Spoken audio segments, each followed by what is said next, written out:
Welcome back to a beautiful football afternoon here in Baltimore. The temperature is right around 60 degrees. It is windy, and it will gust up to around 35 miles an hour, which should be fun for the kickers.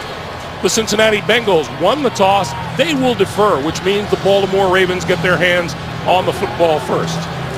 Greg, you talk about that wind and you talk about the kickers. I think you also have to talk about any pass that's more than about 15 yards downfield.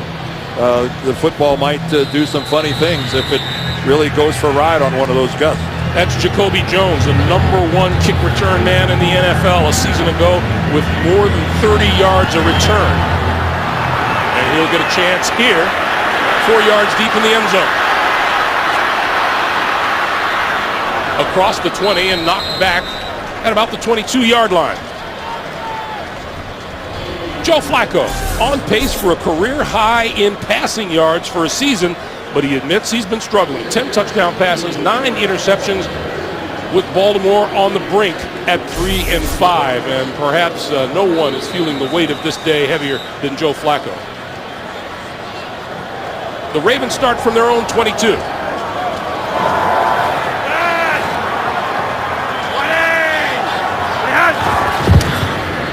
Flacco, right off the bat, completes across the 25 and out to about the 28 or 29-yard line to Ed Dixon. The Ravens have lost a terrific guard in Kelechi Osemele to a bad back. Second-year lineman A.Q. Shipley moves in at left guard. No question the Ravens need Ray Rice to kick it into gear, averaging less than 3 yards a carry. He had just 17 yards rushing in last week's loss at Cleveland. On 2nd and 5, this is Rice. And he doesn't get much there to the 29-yard line. The Bengals defense has lost a huge contributor up front in Geno Atkins. Brandon Thompson moves up to start at tackle. Ray Maualuga is out. Coach Marvin Lewis says he could return next week. Vincent Ray starts at middle linebacker. And with another important defensive cog gone and cornerback Leon Hall, Adam Jones starts at corner opposite Terrence Newman. 3rd and 4. Flacco, running out of time, throws and in and out of the hands of Dallas Clark. Well, you rarely ever saw Dallas Clark drop a pass like that, especially on a 3rd down situation, which was a chain mover.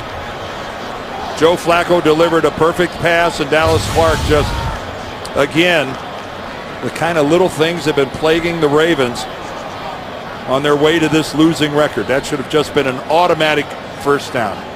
Sam Cook to kick it away. Brandon Tate back inside his own 25. And he'll get a chance to return this one to about the 30, maybe the 31-yard line. Good field position for the Cincinnati offense. Bengals quarterback Andy Dalton having a decent season, 16 touchdowns, 10 interceptions, but striving, as we said, for more consistency. He is completing 65% of his throws on the year. Well, remember, Greg, before that game against Miami, he was 16 touchdowns and 7 interceptions, which is more than 2 to 1, which from a quarterbacking standpoint is playing good football. Joe Flacco on the other side only has 1 more touchdown than interception.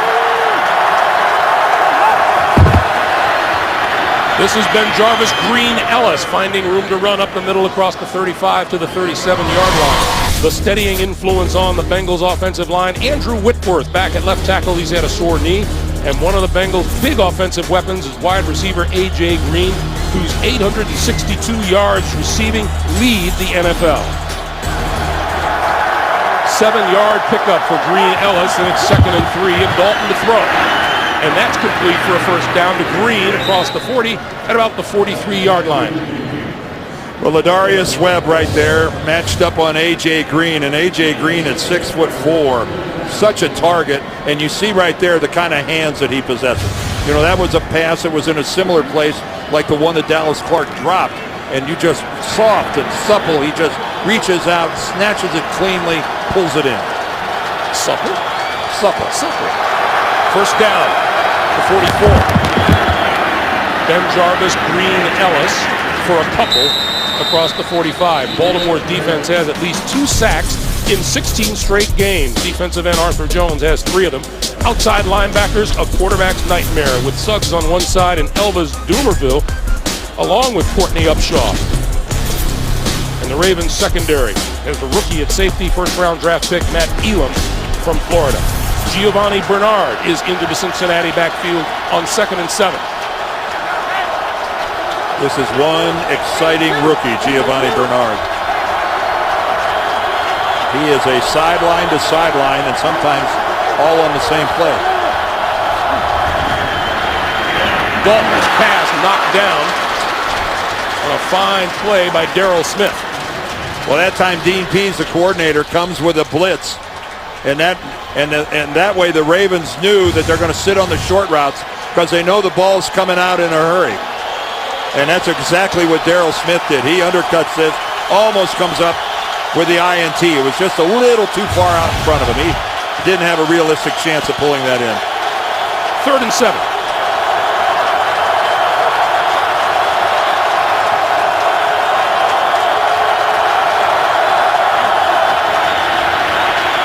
Good protection for Dalton. That pass is complete to Bernard out of the backfield, and he is very close. I think he's a little short to the first down marker at the Baltimore 47.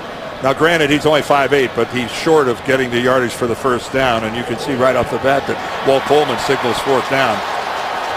And they're going to go for it, and in a hurry, too. Dalton gets his team lined up. Well, this is quite a statement by Marvin that just barely into Ravens territory, that he feels good enough about things that he's willing to put his defense in a tough spot. Dalton with the keeper and pushing, and the spot is going to mean everything right here. Well, if Andy Dalton comes up with a first down, it's not going to be by much more than the length of a football, if that. Because the Ravens dropped their hips, they sat down, and they didn't yield on the line of scrimmage. Our referee today is Walt Coleman.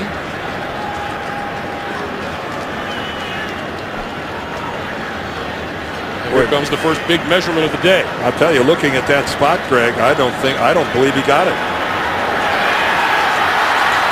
Once all the people step away from the football, that is short.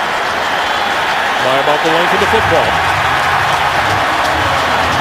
Big stand for the Baltimore Ravens, and they take over with really good field position in a must-win game for the Ravens. Dan, a very un-Marvin Lewis-like decision on that 4th down. Well, Marvin's a lifelong defensive guy, a defensive coordinator, never wants to put his defense in a compromising position. He just rarely ever makes a decision like that, especially this early in a ball game. That big chance by Marvin. Flea flicker, Flacco going deep, down the middle of the field. That ball is incomplete inside the 5-yard line, and the flag is thrown. Oh, they're going to call interference on Reggie Nelson. Joe Flacco, that ball was underthrown. If he could put another couple of yards on that. Pass interference, number 20, defense. Ball being played to the spot of the foul. Well, this is a situation where the ball being so underthrown, it works out for Baltimore. Jacoby Jones so wide open, but Reggie Nelson doesn't know where the ball is. He never turns around. He never plays the football and just cavalierly runs right into Jacoby Jones. That was a sloppy play by Reggie Nelson. 48-yard pickup on the penalty. 1st and goal for Baltimore at the 5. If Nelson would have just identified where the ball was, he could have pulled up. Ray Rice for a couple. Let's go back and take another look. Reggie Nelson has no idea where the ball is. And all he could do was to just try to time his getting in the way. That the percentages of pulling that off are very slim. And now, again, that decision by Marvin, he has put his defense in a very compromising spot. Haloti Ngata, defensive lineman, has come into the lineup on offense. He's a tight end. He's right in. This is Vontae Leach. And Leach to about the 1.5. I'll tell you one thing about Ngata at tight end. He's got good hands. I'm sure that somewhere in the system they've got a pass to Haloti Ngata in the end zone. He's got, I don't want to say supple hands because you've already made fun of me. Please don't. Once. But I wouldn't be afraid to throw it to him. There he goes over here now over on the left side. 3rd and goal. Play fake. Flacco on the move. Still looking. Penalty markers are down as he completes it to Dallas Clark for the touchdown. But let's check the flags. Well, the Bengals lost track of Dallas Clark. Flacco extends that play. Give Joe all the credit in the world. Holding, number 32, defense. Penalties decline. Touchdown.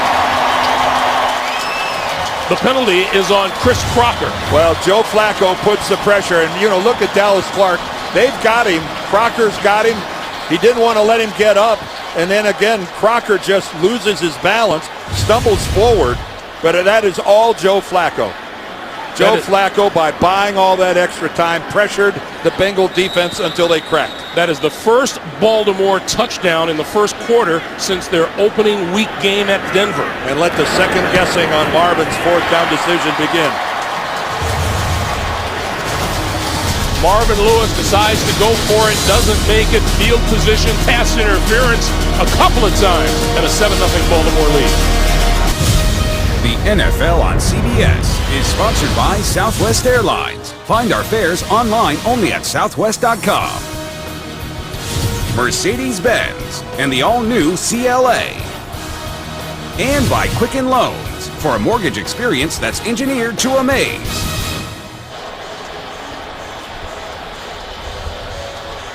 .9:42 to play in the first quarter. The Ravens taking advantage of a couple of calls made by the Bengals for a 7-0 lead. Brandon Tate is beaten. And this one will be run out of the end zone from 5 yards deep. Tate with a full head of speed, cutting to his left, and made it out to about the 20-yard line. Let's go back to that touchdown pass. Well, Joe, here's Dallas Clark right here. He's going to fall to the ground. But look at this, the I formation. It's a power running formation, and the play action pass. All the linebackers for the Bengals are at the line of scrimmage.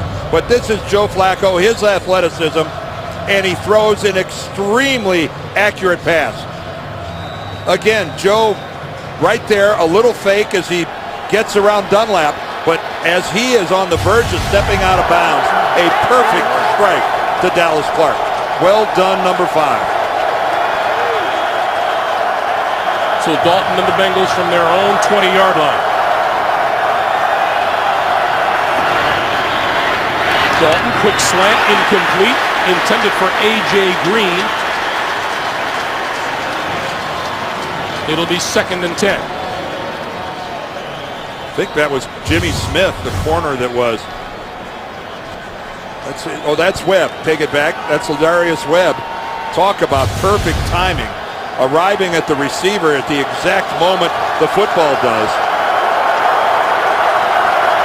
2nd and 10.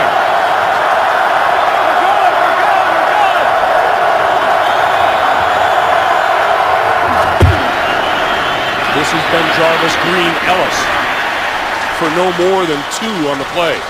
And it'll be 3rd and 8.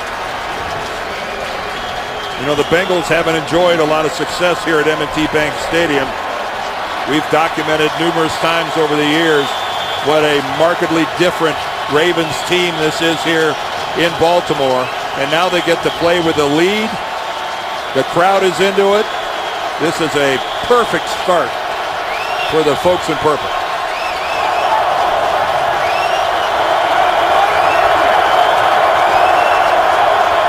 Third and 8, and fans are on their feet. Dalton had it batted down at the line of scrimmage. I think Courtney Upshaw got that.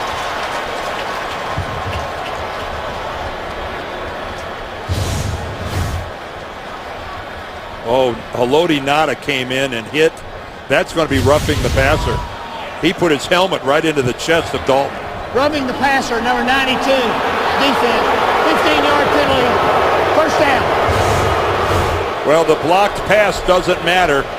You cannot put your helmet anywhere on the body of a quarterback and not get the flag for roughing the quarterback. And that's exactly what Haloti Ngata did.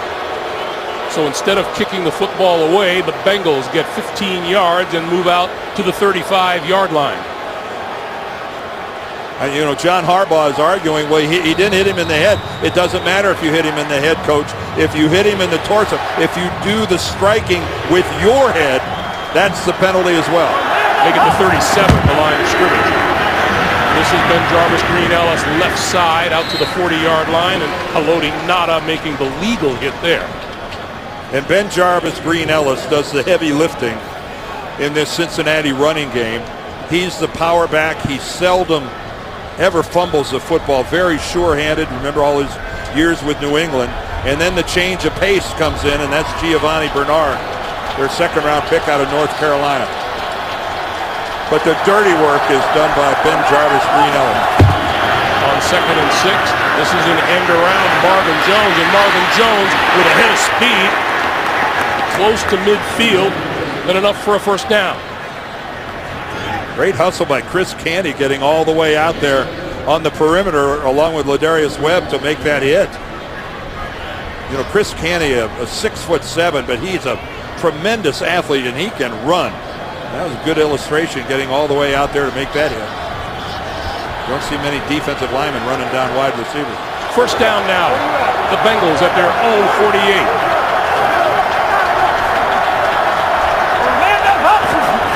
Bernard in the backfield. Bernard with the handoff across midfield and into Baltimore territory. We get our first NFL Today update of the day from New York. Giants special team gives one away, but makes up for it. Oh, yeah, they do. DeMontre Moore. He comes up the middle and blocks the punt. Then Cooper Taylor picks it up, goes 21 yards for a touchdown. That ties the game at 7. Greg Gumbel and the Hall of Famer, Dan Dierdorf. You know, when you're the New York Giants and you're playing in a division that hasn't been exceptional, you're always a contender. Aren't you being nice? Hasn't been exceptional. 2nd and 6. Dalton. Whip time down the sideline. His receiver pulled up short. Mohamed Sanu pulled up short and Dalton went long. Well, Mohamed Sanu breaks off his route, and when I mean breaking it off, he just comes to a stop. He gets routed to the outside by Jimmy Smith, and then a complete disconnect with his quarterback. The only good news for Andy Dalton is that he outthrew everybody, including the Ravens secondary. So now it's 3rd and 6, and the Bengals need the 42-yard line for a first down.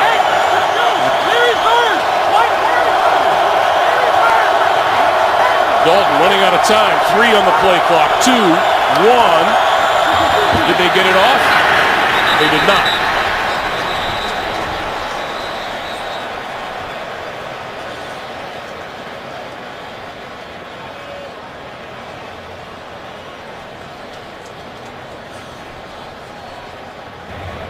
Delay a game. Offense. 5-yard penalty. Still 3rd down.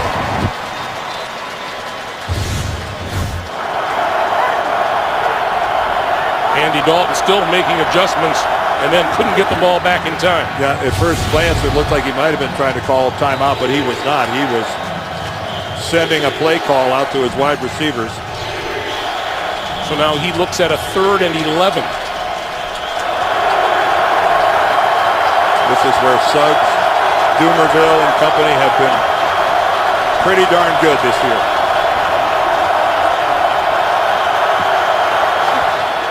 And here they come. Dalton barely got it away before he was buried back at his own 36-yard line. I mean, you know the pressure is coming. Even if it's not an overload, which this is only a 5-man rush, but you see Webb coming off the corner, Brown up the middle, Elvis Dumerville there. And that was, I think, from Andy Dalton, just a throwaway. He didn't have a receiver anywhere close to that, and that was a good stand by the Ravens once the Bengals got into their territory. Tandon Doss standing back at his own 10-yard line for the punt from Kevin Huber.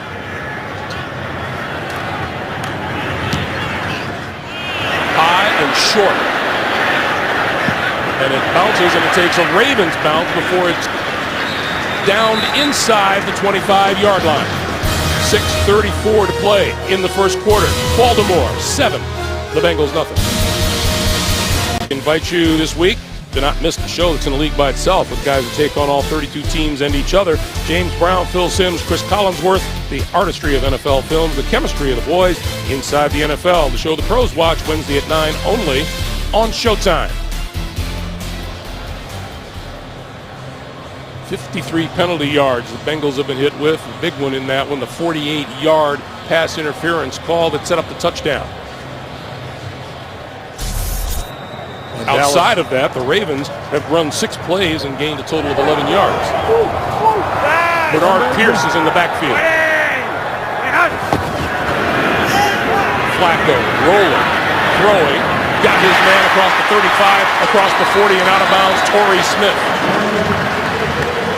Defenses have been smothering the Ravens' running game, and this is something Baltimore has got to do, especially on first down. Throw the football and make it happen between the numbers and the sidelines. Once again, Joe Flacco demonstrating how comfortable he is throwing on the run. Delivered a very accurate pass.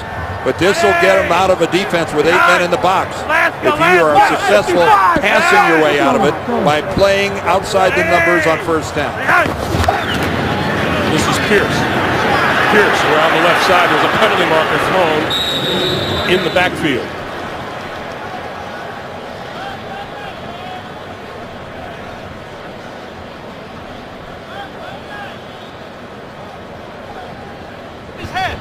Personal foul, grasping the face mask, number 32, defense. 15 yards from the end of the play, first down. Well, Chris Crocker has built a mountain of sins here in the first quarter alone.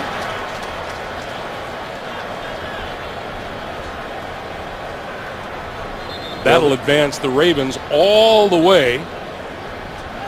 Well, this is right around the 40, inside the 40-yard line. A Bengals defense, Greg, that is trying to adjust. They lost their best guy in the secondary, Leon Hall, when he tore his Achilles in October 20th. Then last week they lose Geno Atkins, their best defensive lineman.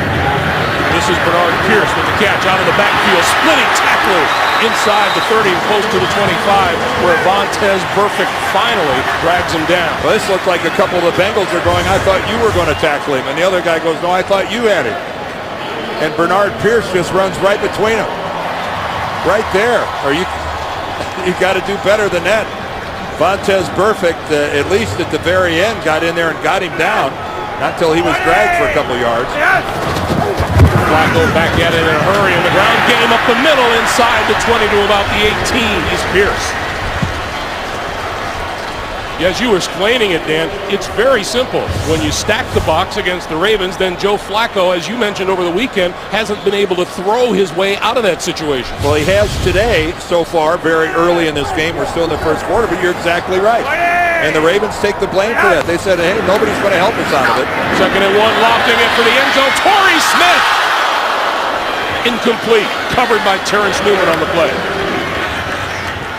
Well, Terrence Newman and Torrey Smith are locked up here one-on-one, and this time he's got tight coverage, although Newman's ball awareness isn't very good either. He has no idea where the football is, and it's just a little bit high. Torrey Smith fights it. Man, he was close to getting it.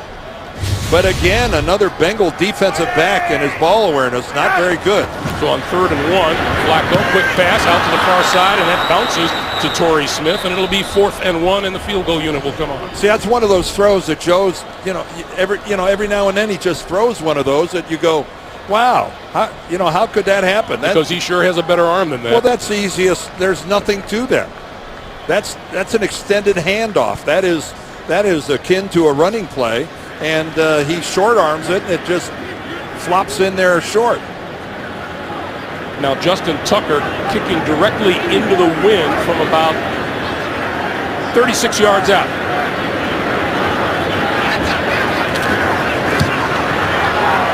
And that one is strong and straight. And a little bumping and shoving in the middle, and they'll break that up. But meanwhile, it's a 10-0 Baltimore lead. The NFL on CBS is sponsored by AT&T. Rethink possible. And by Jared, the Galleria of Jewelry, with 5 times the selection of ordinary jewelry stores.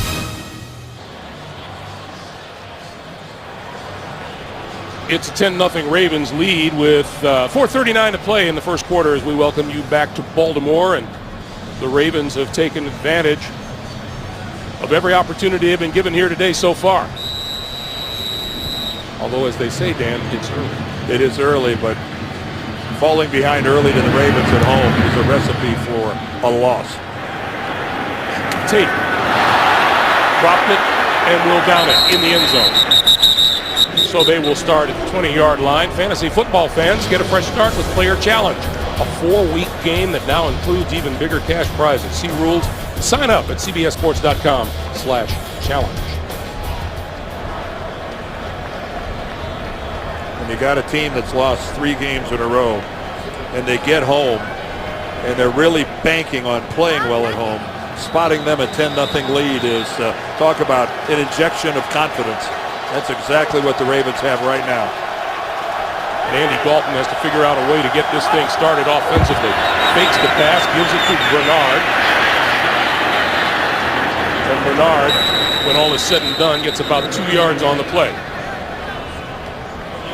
We all know the importance of division games, and Baltimore not only climbing back closer to 500 if they were to win today, but they reel in the Bengals. They pull them back to the pack, as they're the only team right now in the AFC North that has a winning record. These teams will meet in Cincinnati on the last game of the regular season.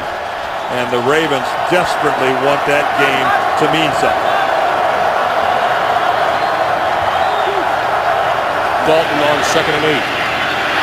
Over the middle. Incomplete. Pass intended for Marvin Jones. Another update from New York. JB and Dan Marino. How much hotter can Nick Foles get, Dan? He's on fire. 7 touchdowns last week.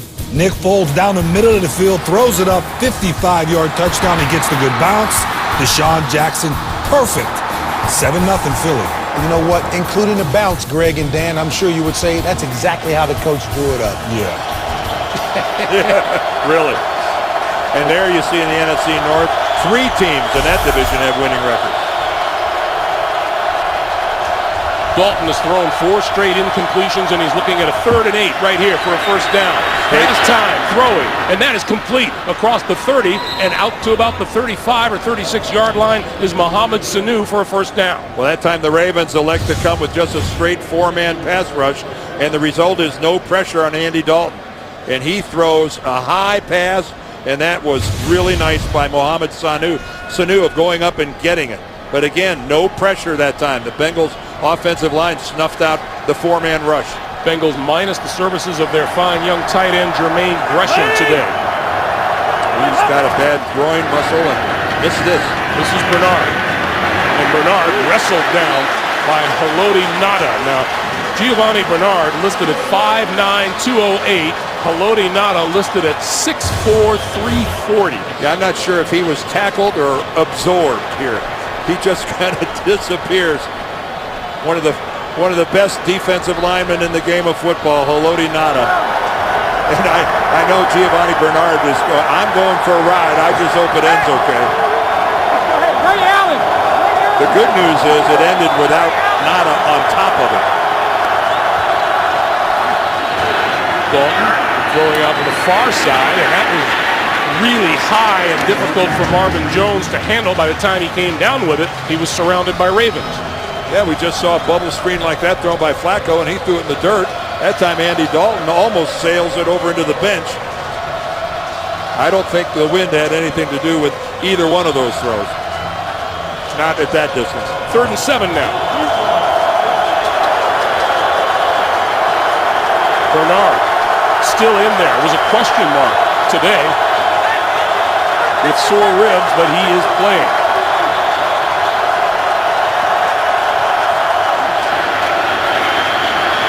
Dalton rolling, looking, throwing. Bernard out of the backfield, reaching for the first down marker. And if he didn't get there, he is within inches of it. Go look at this. You're right. It looks so close. That was a heck of an effort on Giovanni Bernard's part of realizing his situational awareness on the far side of the field and where the sticks were. For a guy who's not real long, in his arm length and leg length. He maximized it, stretching that out. Inches. Let's take a look at him stretch it out. And again, here's Marvin Lewis facing another short yardage situation on 4th down. Now he was just barely on the other side of the 50 before, and here he is on his own side of the field. And I'd say he learned his lesson. And now he's going to kick at a shorter distance. And again, that's why we were all surprised when he went for it the first time. Marvin is a defensive guy by nature and does not want to put his defense in a compromising position, and that's why everybody was Cincinnati is challenging ruling on the field of the forward progress spot. Well, they'll take another look at just how far Giovanni Bernard stretched that arm. Welcome back to Baltimore, everyone. Let's take another close look at this. Walt Coleman is doing the same thing under the hood. Bernard stretches. It is microscopically close. After reviewing the play, the ball was at the 46-yard line when the runner was down. That will be a first down for Cincinnati. Cincinnati is not charged with a timeout. That is a terrific challenge by Marvin Lewis. And Walt Coleman saying that when Giovanni Bernard goes out of bounds, that he got the ball up to the 46, and that is enough for a first down. You don't get the spot where it actually touches out of bounds. It's where it was when you crossed the marker, but Walt Coleman thought he saw enough to go ahead and award the Bengals a first down. So instead of kicking it away, the Bengals retain possession at their own 46-yard line. And that was some effort that deserves praise by Giovanni Bernard. Bengals have now converted 2 third downs in a row on this drive.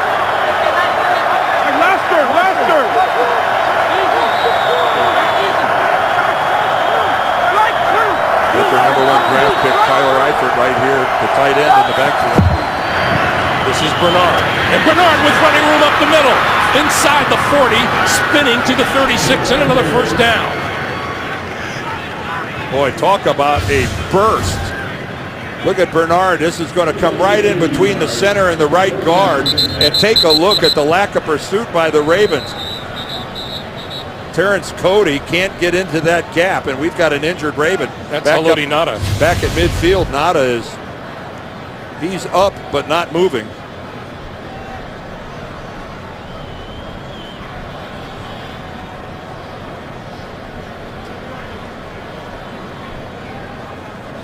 Well, the loss of a Haloti Ngata dents your interior line play. Yeah, in many ways.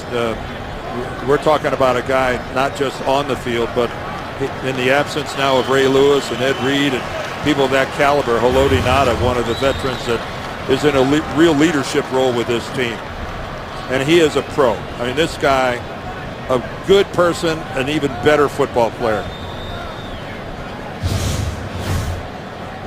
Let's go ahead and keep an eye on Ngata right here as we watch him on this play. Good leverage. And then it looked like something gave way.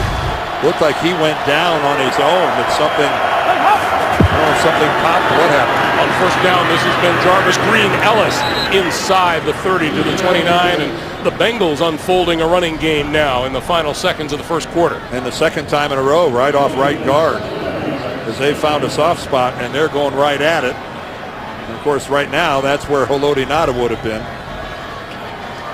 Number 62, Terrence Cody.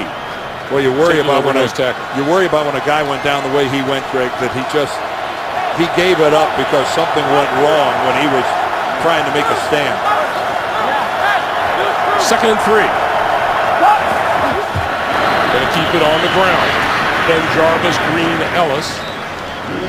Not much there at all, and that should bring us to the end of the first quarter that has belonged to the Baltimore Ravens.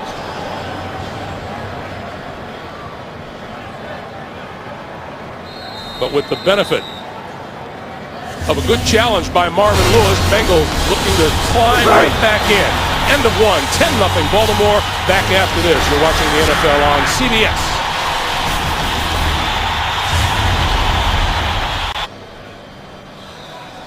Back for the start of the second quarter, and as we said at the very top of the day, that's the kind of challenge that faces the Cincinnati Bengals. You just don't knock off the Baltimore Ravens in this stadium very often. And of course, since 08 means since John Harbaugh has been the head coach of the team. Incidentally, Haloti Ngata has gone to the locker room. The word from the Ravens is that he has suffered a sprained knee. First down. From the 26, Andy Dalton deep down the far sideline. It is incomplete, not out of bounds. Mohamed Sanu, the intended receiver, covered by Jimmy Smith. Well, Andy Dalton identified that he had single coverage because the blitz came off the edge. But Jimmy Smith did a good job. Now he didn't get a jam on Sanu, but running right with him. But you know, Jimmy Smith turned and identified where the football was. Now that ball was uncatchable as it was a couple yards out of bounds, but at least Jimmy Smith used the technique where he identified the ball flight. This is Bernard. And Bernard is met by Josh Bynes at the line of scrimmage.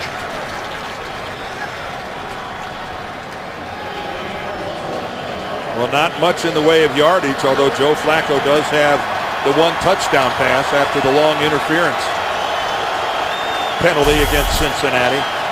But this crowd's starting to warm up. They know on 3rd and 8 what happens around these parts. Now the last time the Ravens were in this situation, they came with a 4-man rush and didn't get to Dalton. They're showing a double-A gap. They're getting in on either side of the center. Will they come or bail? Here they come. Dalton on the move, throwing sideline, and that's too short. Mohamed Sanu on this sideline, and Ladarius Webb was right there with him. When we talk about threatening the A gaps, that's on either side of the center. That's these two guys right here who are threatening blitz right up the gap, which is the quickest way to get there. And you can see that they're trying to run a stunt. And Arthur Brown went all the way to the inside when in reality, if he'd have freelanced and taken a run straight at Andy Dalton, he'd have been right in his grill. Mike Nugent from 42 yards out, trying to get the Bengals on the board. And he pulled it back.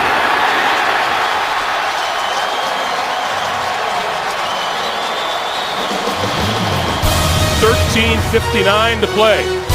The Ravens withstand the scoring attempt and still have a 10-point lead.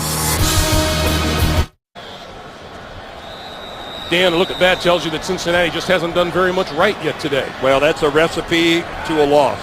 If they don't turn that string around, that's just exactly the things you do to guarantee you're going to end up losing. This is Rice, and Rice hit in the backfield by Michael Johnson. Well, if you're going to run a delay, you better make sure that your offensive line up front gets an absolute seal on everybody at the line of scrimmage. And it looked like Ray Rice actually bumped into Joe Flacco a little bit on that handoff, but it was a dead play because Michael Johnson was already in the backfield. Lost 2, 2nd and 12. Give it once again to Rice. And Rice out to about the 35. Well, there's the 4th down quarterback sneak by Andy Dalton that didn't get there. Here's the 48-yard pass interference call on Reggie Nelson that led to the Dallas Clark reception for a touchdown, and then a relatively short field goal by Nugent. He just hooked that all the way. You don't blame that one on the wind either. That thing was snap hooked into the woods. 3rd and 7 on the blitz. Flacco is hit.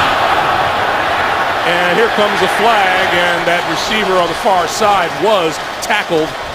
Torrey Smith was tackled by Terrence Newman. Boy, and Joe Flacco stood right in there. Pass interference, number 23, defense. While we place at the spot of the foul, first down. Well, that's Terrence Newman. Again, what a move to the outside by Torrey Smith, and Terrence Newman just tackles him. And again, you know, up the middle comes Vincent Ray, the linebacker, and you notice that he hits Joe Flacco with the crown of his helmet as he leads in there instead of a shoulder. That could have been flagged in my estimation. First down from the 49 now on the end around. That's Tyrod Taylor, the backup quarterback, and he is out of bounds at about the 35. What a block out on the edge. As Taylor comes around right out in front, we've got a couple Bengals that just get put onto the ground by a couple sensational blocks. There's one by Ed Dixon, and then downfield we had another one, I think, by Torrey Smith. Flacco throwing out to the side, and Ray Rice has that, and he is hit almost immediately by Vincent Ray. Yeah, Vincent Ray is playing the middle for the second week in a row because their normal starter, Ray Mauluga, is down with a knee injury. And Ray Rice had no opportunity there. He's lucky he even held on to that. When we spoke with Ray Rice yesterday, he had a little bit of a chip on his shoulder, didn't he? Well, especially when he starts hearing and reading about people saying they think he's lost his step. And he gets nothing much there. Domata Peko with the stop. Hey, with NFL Mobile, you can get live video access to exclusive premium content on your smartphone. Call *NFL to download or go to NFL.com/mobile to learn more. Message and data rates may apply. Now the reality is that for a couple weeks there, Ray Rice had lost his step. Quite simply, he was hurt. That hip flexor was really bothering him. He was playing through it, but he certainly wasn't moving the way he used to. Flacco in the grabs, puts it up for grabs, and it's intercepted. Picked off by Ray, Vincent Ray. And that time Ray Rice misses a blitz pickup right up the middle. Ray Rice had a chance to give his quarterback a little extra time and ends up not being able to make the block and hit as he throws that little floater right to Ray. Carlos Dunlap wrapped all around. And finally, the Bengals get something going in their favor. The NFL on CBS is sponsored by the Home Depot. More saving, more doing. That's the power of the Home Depot. Verizon. Verizon's 4G LTE is in more places than any other 4G network. And by M&M's. Chocolate's better with M. Hey, Thursday on CBS, Will Arnett, Margot Martindale, and Beau Bridges star in the #1 new comedy, The Millers, Thursday after The Big Bang Theory, only CBS. Well, Ray Rice's job on that pass right here is to pick up this guy right there, Vontaze Burfict. And watch, he's going to jump too far to the other side. Burfict goes right around him, and that flushes Joe Flacco. From that moment, he's got 55, Burfict coming right at him, and the play is over at that point in time. Joe's fighting for his life, and then he ends up getting hit as he throws, never able to set his feet. So that sets the Bengals up at their own 35-yard line with the Vincent Ray interception. Coming across is Andrew Hawkins. Andrew Hawkins lost the ball.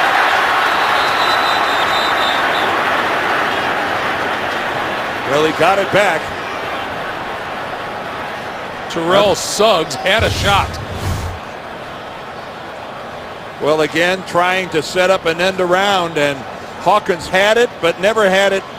He just was not comfortable with it. He keeps trying to put it in a better spot. You can see he never got his right hand in control of the football. And then trying to look at the defense, identify would-be tacklers, he loses it. Fortunate for him, it came right back to him. Lost 3 yards on the play, 2nd and 13, and Dalton to throw. Down the middle, diving for the ball is Tyler Eifert, the rookie from Notre Dame. And Joe Flacco is bleeding a little bit there on his elbow. Training staff trying to clean that up. Again, Jermaine Gresham isn't playing today. And that means that Alex Smith and Tyler Eifert are having to do the majority of playing for the Bengals at the tight end position. Now, Tyler Eifert's had pretty good production this year with 27 catches and over 300 yards receiving, but Alex Smith is yet to record a reception this year. 3rd and 13. Dalton throwing, and that is incomplete at midfield. Marvin Jones, the intended receiver. Well, Jimmy Smith this time, the corner to that side. Now he does get a jam right there on Jones and rides him. Again, Jimmy Smith never plays the football. He's playing the receiver. He sees when Marvin Jones is going to go up for the football, and he adjusts and makes his play accordingly. Huber kicking to Tandon Doss. Doss at his 24, shakes a tackler, and out to about the 28-yard line. Well, we're just getting started here in the second quarter, but Andy Dalton has had his share of things going on. You see right there, that almost got picked off. That's a disconnect between his receiver, Sanu. A one-hopper down to Sanu again. And it has been a bit of a herky-jerky. Andy Dalton, 5 of 14. That is really bad. And again, this is a guy who made a couple of horrible throws last week. No touchdowns, 3 interceptions in that loss to Miami. This is Bernard Pierce, and we're talking, Dan, as we have all day long, about how the Bengals need him to be more consistent rather than being up and down. Well, in this day and age where all the rules favor the passing game, and it's never been easier to throw the football, and never been easier to throw the football for a higher completion percentage, to be in the National Football League and be looking at a 5 for 14 is, right now, Andy's got to be, he's not panicked, but he's upset. Flacco going deep. Incomplete. Torrey Smith double covered. We get another update from New York. JB and Dan. Tavon Austin, Interstate 98. Yeah, right down the rail or sideline, that is, of your Interstate, JB. He goes 98 yards on this punt return for a touchdown, putting the Rams up 21-0 in Indy. What a surprise. I wonder if Dan Dierdorf has added a little yeast to some of his stories, saying he was that fast like me.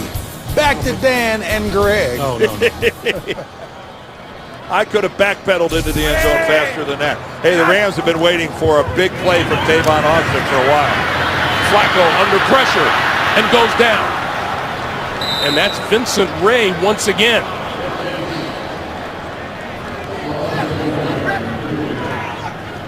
And that will bring the punting unit on for the Ravens. And again, right now, the defenses are winning this game with the exception of the Bengals, and that big pass interference call, that really put them in a tough spot that led to Baltimore's lone touchdown. What did Marvin Lewis tell us about Vincent Ray in Miami? The players were giving him grief about being out of position. He was the only one who was in proper position on the particular play. Marvin wanted everybody to go to apologize. Brandon Tate. Tate waiting for blocker, trying to turn the corner, and goes out of bounds across the 35-yard line. Andy Dalton going to try to reacquire some passing touch when we come back. Number 18 is A.J. Green. He's caught just one ball today for 7 yards. In fact, both teams 36 yards passing on the day. They aren't exactly burning up the airwaves. Well, A.J. Green, though, coming into this game, leads the NFL in receiving yardage. Ravens said we're going to double him on every play.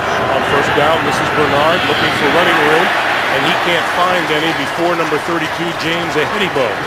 Well, I'm not a running back, never was a running back, but I can pretty much guarantee you that this move seldom works, where you come to a complete stop and don't go anywhere.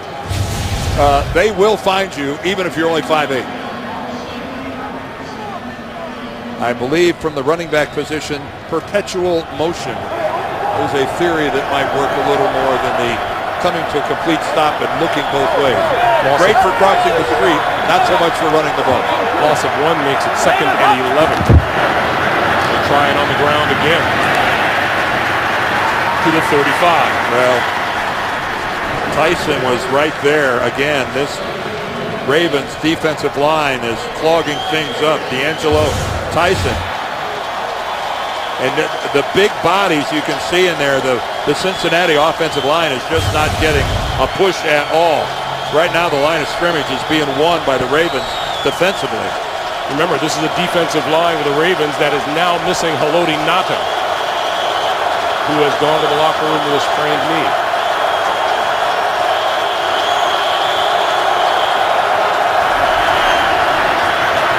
Dalton over the middle, intercepted. Up the sideline, James Ihedibo.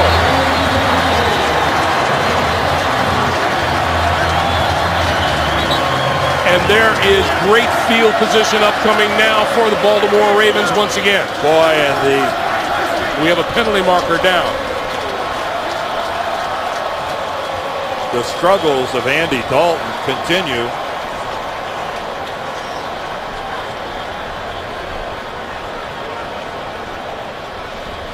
Walt Pullman talking about it with the rest of the officials.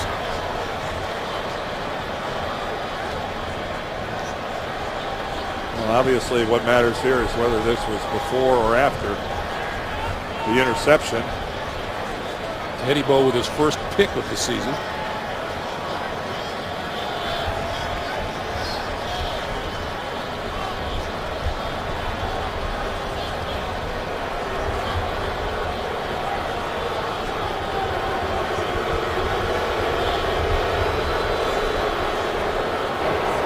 Personal foul, low block, number 12 of the passing team after the ball was intercepted.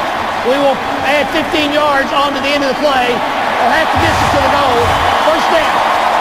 All right, let's take a look. Andy Dalton working the middle of the field, and that, first of all, Tyler Eifert appeared to be covered, and the ball just severely sails on Andy Dalton.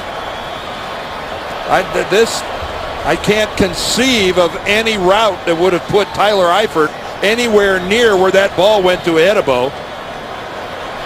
And right in the middle of your picture, you saw that block by Mohamed Sanu. And on a change of possession, there's no blocking below the waist. And Andy Dalton right now, 5 of 15 with 1 interception.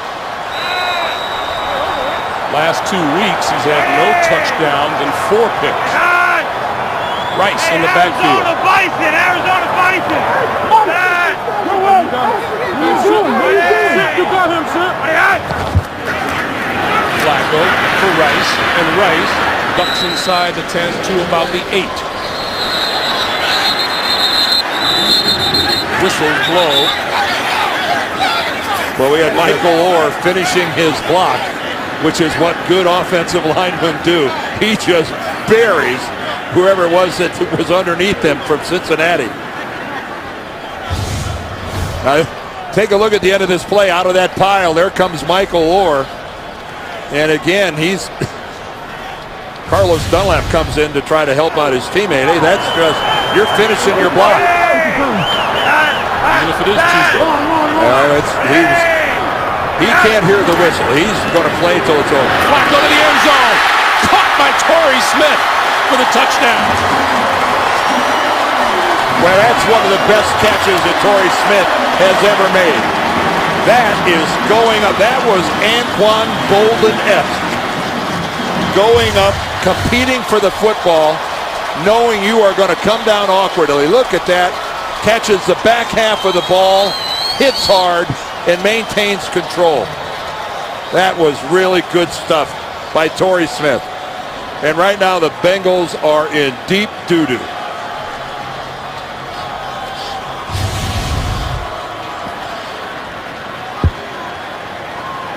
Tucker for the extra point. And with 6.5 to play in the first half, it is all Ravens. They jump to a 17-0 lead. Terrell Suggs told us yesterday, when you are at home, the ball comes your way, the calls come your way. 17-0 Ravens. The NFL on CBS is sponsored by Acura. Meet the extremely new 2014 MDX at Acura.com/MDX. And by Chase Freedom. Get your cash back.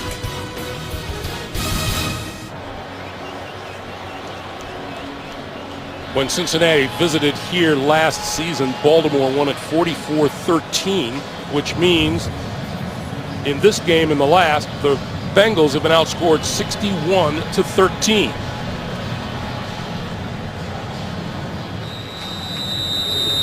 It's a Bengals defense that allows just over 18 points a game.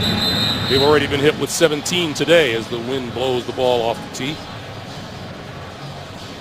Well, like, it's not hard enough to win close games in this stadium. The Bengals have just dug themselves an awfully big hole. You got to think that the only way out of this thing's got to involve some help from their special teams. Kickoff return, punt return. And it's got to involve Andy Dalton being able to start completing a few passes.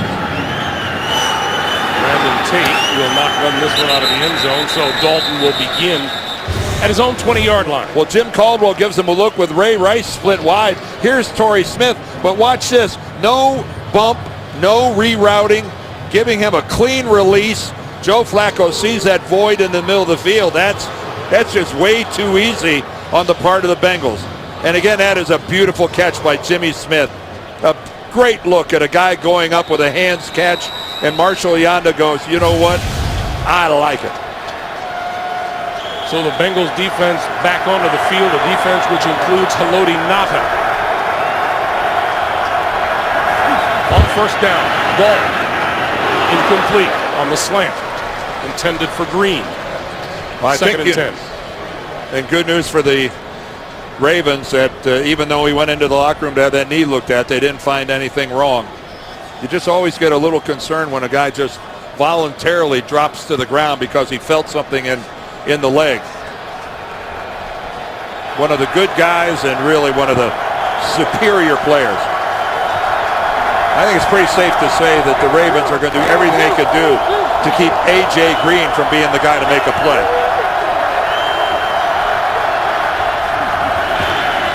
Dalton on second and 10. That pass is complete, but not for very much to Bernard out of the backfield. Close to 5. It'll be 3rd and 5. And it's not much, but it is a completion. The only place Andy could throw it. But here's where they've had some real problems. They've had problems with the pocket integrity. His offensive line has struggled to keep people from out of his face. And right now, Andy Dalton's confidence level cannot be very high. And when you say when your average is 3rd and 9, bad things happen. Quick pass, Bernard trying to turn nothing into something and can't do it. In fact, he lost yardage on the play. Jimmy Smith coming up from his cornerback position as Dalton was under a huge rush. Well, for years, we've been watching the Ravens play defense like this. Aggressive, swarming, pressure the quarterback and fly to the football. And there is a guy that has stepped into the shoes that were being worn by Ray Lewis. Terrell Suggs has maybe having one of his best years. Tandon Doss let this one bounce out of bounds. 5:01 to play in the first half. That has been all Ravens.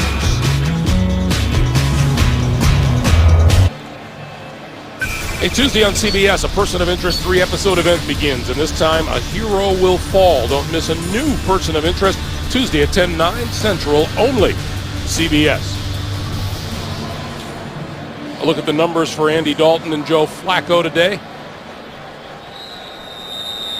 Giovanni Bernard, the game's leading rusher with 27. And Torrey Smith with 25 yards receiving. Bernard Pearson in the backfield. Flacco still with the ball, throwing. And that's complete out to the 45-yard line. Torrey Smith on the receiving end. That's a good, accurate throw by Flacco on the move. And you'd have to say the Baltimore Ravens are reacting appropriately considering what's going on in their division. Well, they have got to get Cincinnati to come back to the field. And they're in the process of doing that right now as they try to crawl closer to 500. Flacco deep down the far sideline. It is incomplete. Torrey Smith running Terrence Newman running right along with him. Well, and Mike Zimmer, the defensive coordinator of the Bengals, just the way on the other side they're handling A.J. Green, that's the way they're looking at Torrey Smith. They're very seldom going to cover Smith with single coverage. Mike Zimmer in his 6th season now being the defensive coordinator in Cincinnati, and one of the best. And one of the guys I'm pretty amazed hasn't gotten a head coaching job by now. Gusty conditions and Flacco trying to take advantage of that a little bit. Has time, lots of time. On the move, and this time, Carlos Dunlap brings him down, and there's a flag.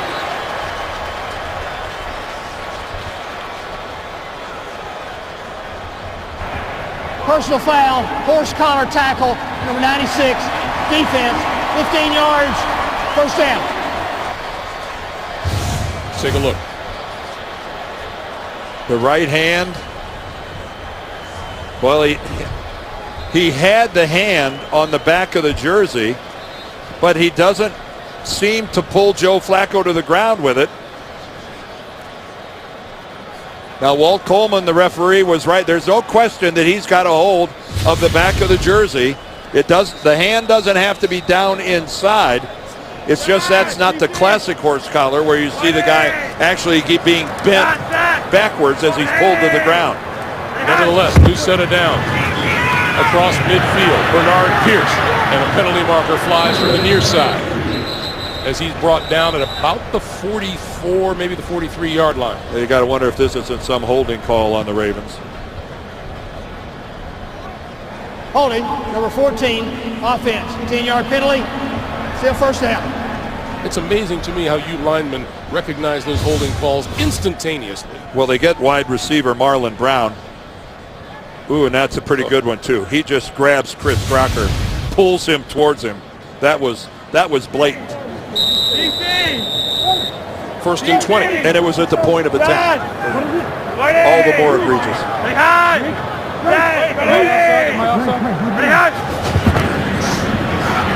Flacco throwing this side and incomplete, intended for Pierce out of the backfield. And Vincent Ray once again in on the play. Well, and a ball from Joe that was thrown high. You know, the wind is swirling down there on the field, and at times it's a pretty formidable wind, but you know, on a short pass like that, it's not that bad down on the field, of course, as those flags look like at the very top of the stadium, but still, you wouldn't think it would have that big of an influence on a pass that short. Flacco, and this one in and out of the hands of Chris Crocker. He had an interception and it just couldn't hold on. The receiver fell down on the play.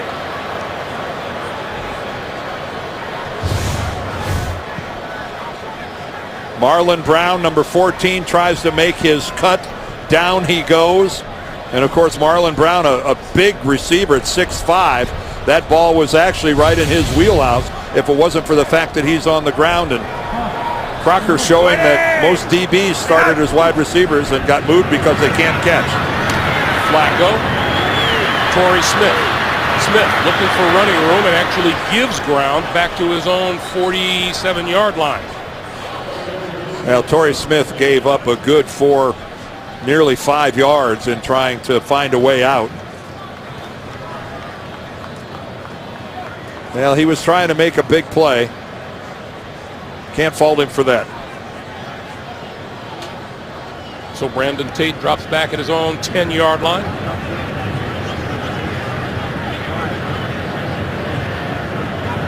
And Sam Cook will be kicking with the wind at his back.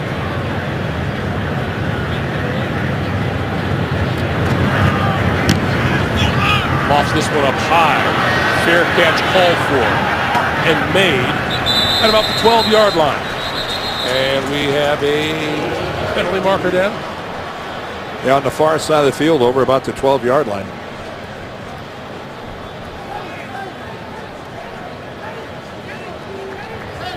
During the kick, holding, number 27 of the receiving team. After this to the goal, first down.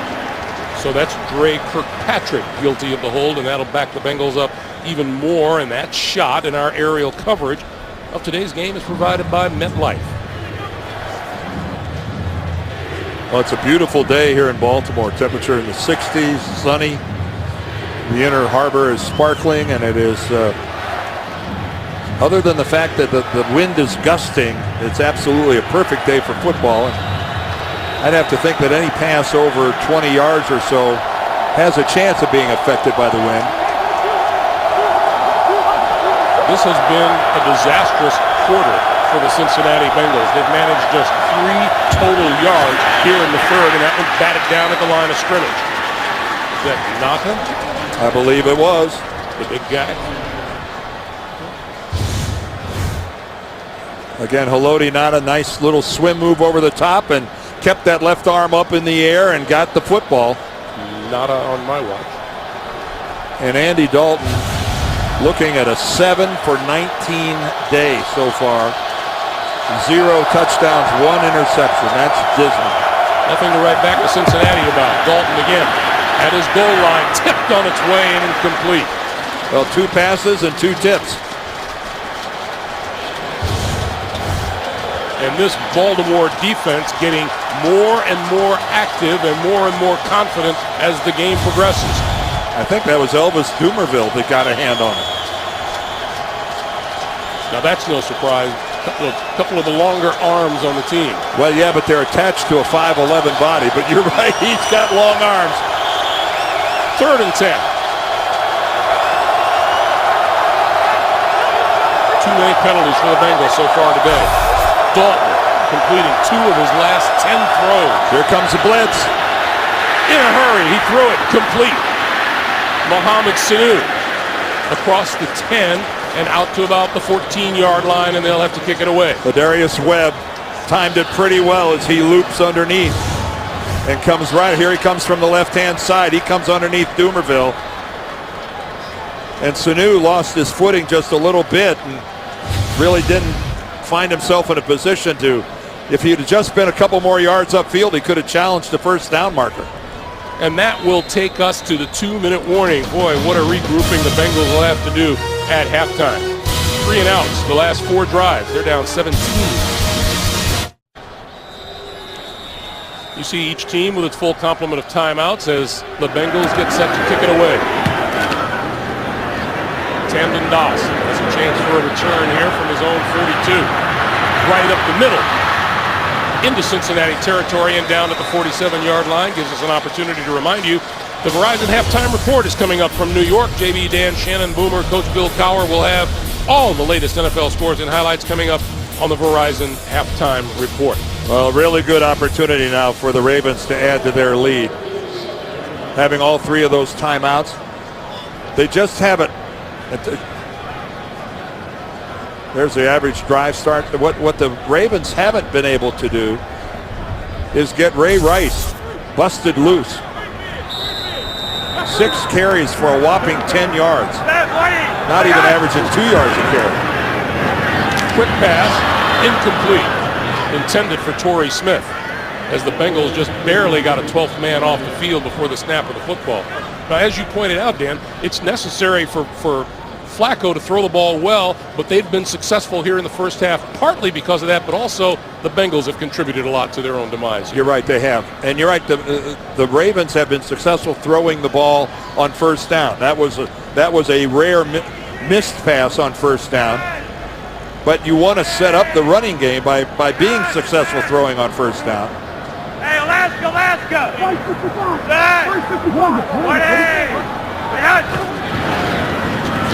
On the blitz, and down goes Flacco back at his own 41, and once again, Vincent Ray makes the play. Well, and again, the hardest pressure for a quarterback is right up the middle, right up the left guard center gap comes an untouched Vincent Ray. And Flacco had no chance whatsoever. And now all of a sudden, a golden opportunity to get some points before halftime is a 3rd and forever. 3rd and 21, Flacco throws Rice out of the backfield, midfield, and forward to about the original line of scrimmage at the Cincinnati 48. Chris Crocker making the tackle. And as we come down to 1 minute to play in the first half, the punting unit will come on. And Marvin is letting the clock run rather than using a timeout. Which I'm surprised. I'm surprised that he's not calling a timeout. You're down 17-0. At least find out if maybe you get, there's a shanked punt. Maybe something happens that you can come up with some decent field position and at least attempt to get down the field. They have burned at least 25, 30, 35 seconds now. And now the Ravens call timeout before the play clock expires. John Harbaugh is upset about, not sure if he's upset with the officiating crew on something.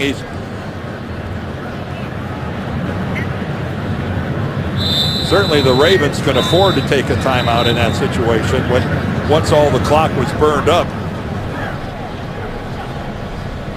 But at the end of that previous play, there were between a minute 10 and a minute 5 to play.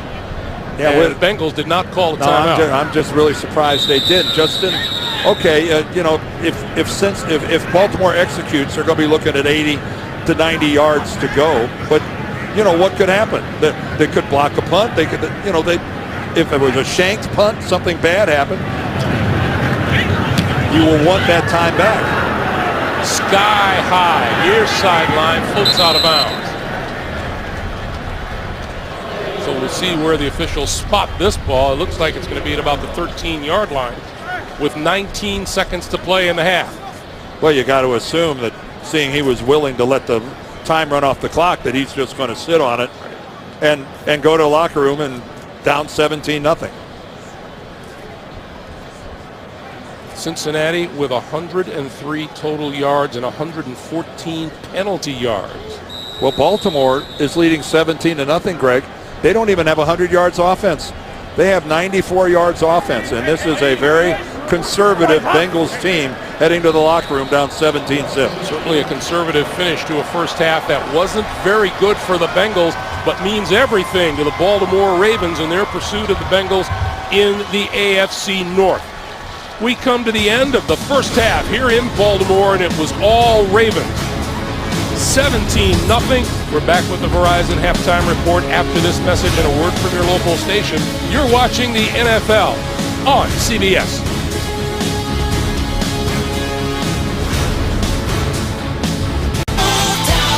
Flacco puts it up for grabs, and it's intercepted.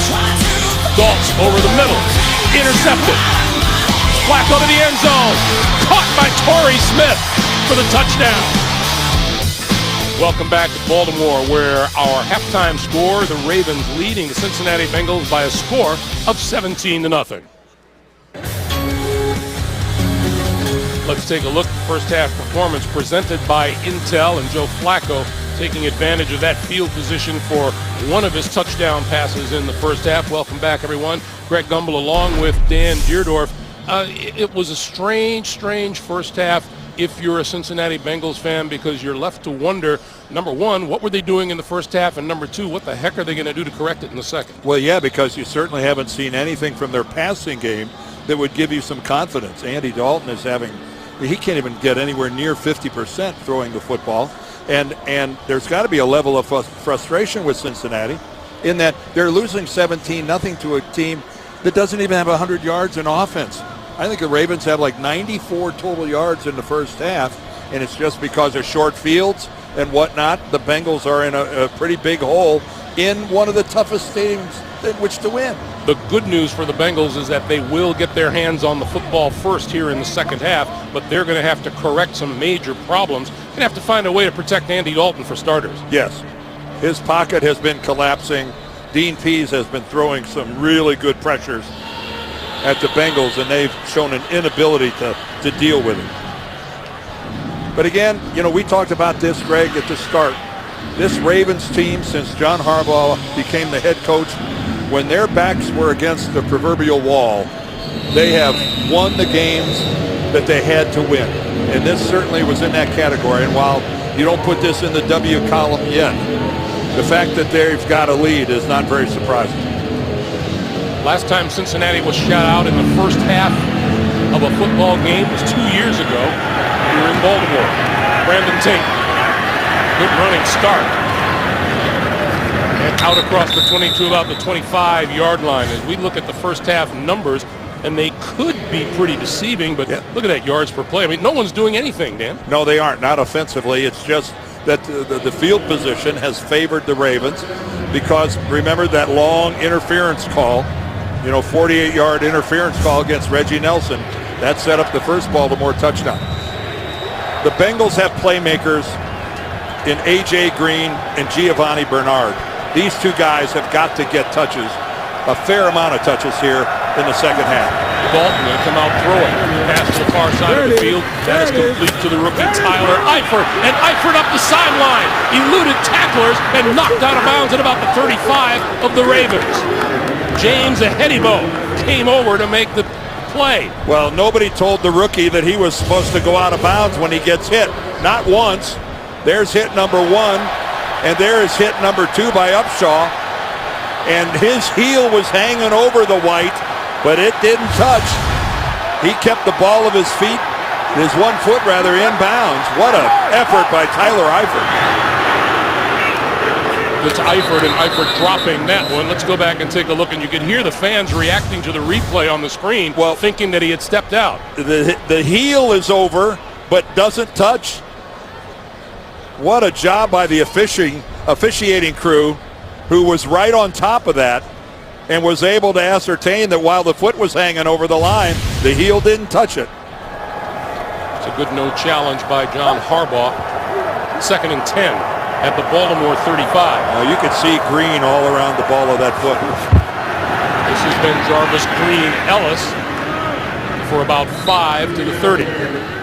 This would be so crucial for Cincinnati to get this into the end zone. All of a sudden it is an entirely new game, not just within 10 points, but the way Cincinnati would feel about themselves that they're in this thing, because this team does have big score, big strike capabilities. They've got plenty of confidence in their ability to score points.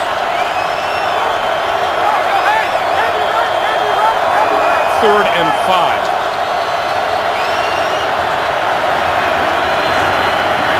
Dalton over the middle, and that's complete to A.J.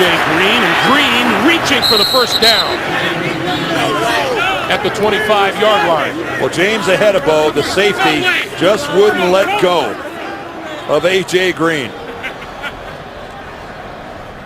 And now, again, another 4th down coming up for Marvin, and he's got to make the decision, do I want to put 3 points on the board, or do I feel comfortable being able to convert? Now, he might have it, looking at the spot of the football. And I'm sure Marvin right now is making up his mind what he's going to do if it is short.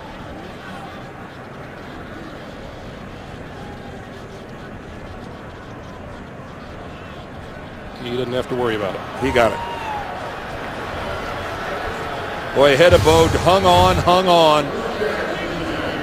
But again, look at the effort by A.J. Green, and that's where it pays to be 6'5".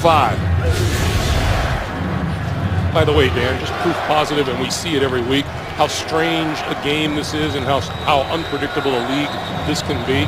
Early in the third quarter, St. Louis leading Indianapolis 35-0 in Indy.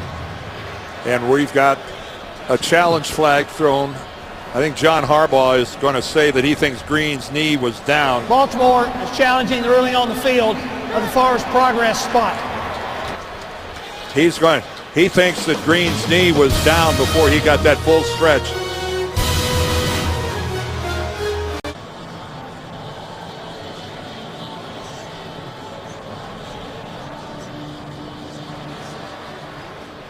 After reviewing the play, the runner's right arm was down and the ball was short of the 25-yard line.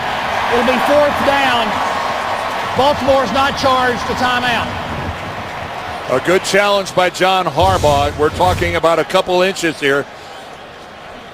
Right there is where the ball is down, and that was not to the yard line. You can see the ball is a little bit short of the yard line, and the spot was actually touching the yard line. So they moved the ball back about 6 inches. And now Marvin Lewis going to go for it on 4th and inches. Well, if you're in for a dime, you're in for a dollar. If you can't make 6 inches, you don't deserve to win. Ben Jarvis, Green, Ellis in the backfield. Dalton on the sneak, and this time he got it. He got it that time. A much better surge than he got early in the first quarter when they came up short. And that's where you just challenge your offensive line. And that on the right side, an easy push. Andy Dalton got that by a good yard.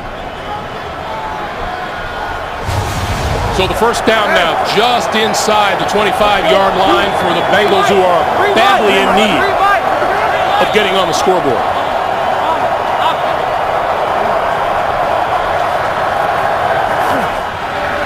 Dalton under pressure and threw it away. Courtney Upshaw coming off the edge. And Dean Pease, the defensive coordinator of the Ravens, I think is having a heck of a game. He is alternating his pressures up the middle, off the edge, and they are keeping this Cincinnati offense off balance. We have seen a lot of guys coming unblocked today. And notice where they've been coming from, Greg. Everywhere. There's Dean Pease, defensive coordinator. Yeah. 2nd and 10. Giovanni Bernard in the Cincinnati lineup.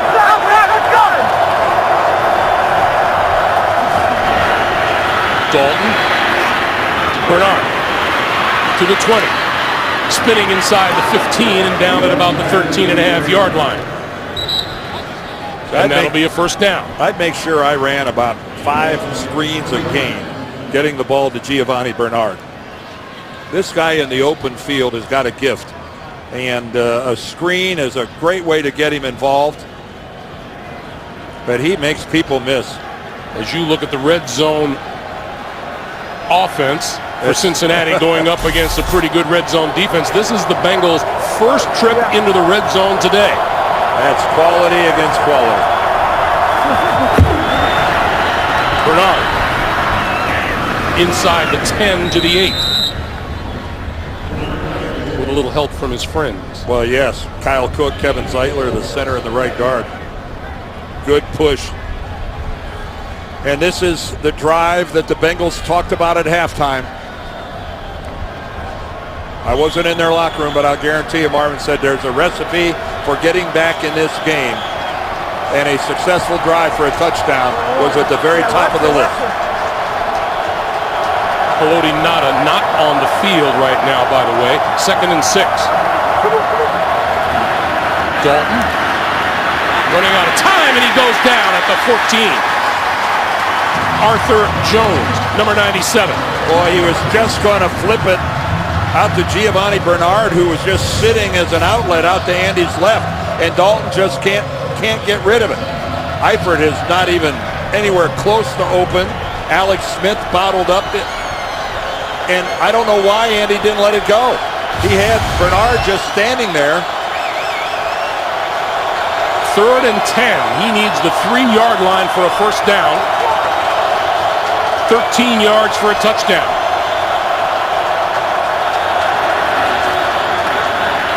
Dalton to the end zone.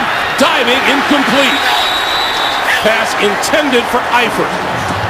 And again, that time, Dean Pease really mixes it up, comes with only a 3-man rush, and drops into complete coverage, zone everywhere.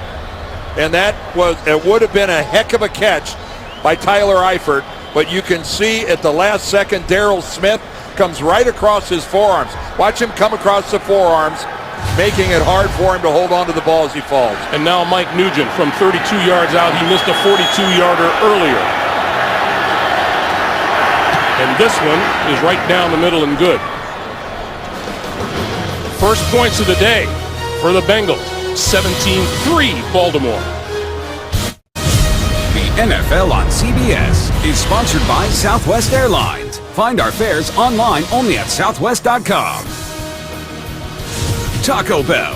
Sometimes you gotta live Moss. And by Kelley Blue Book. Everything you need to make a smart new car decision is at kbb.com. It's an all-new night of comedy on CBS, beginning with How I Met Your Mother and Two Broke Girls, followed by a new Mike and Molly and Mom. It all starts tomorrow at 8/7 Central, only CBS. Greg Gumbel, Dan Deerdorf back in Baltimore. It'll be interesting to see now the effect that this has on the Cincinnati defense, although they have played well today, Dan. Keep in mind, the Ravens have 2 touchdown drives. One of them was 53 yards, but of those 53 yards, 48 yards of it was on a penalty. Their other touchdown drive was 11 yards. So if you subtract that penalty, they have 16 yards of offense resulting in 14 points. So that makes your point about the fact that the Cincinnati defense has pretty well throttled the Baltimore offense. And if they're looking at, 80 or more yards to go, they're looking at an eternity, at least in their first half production.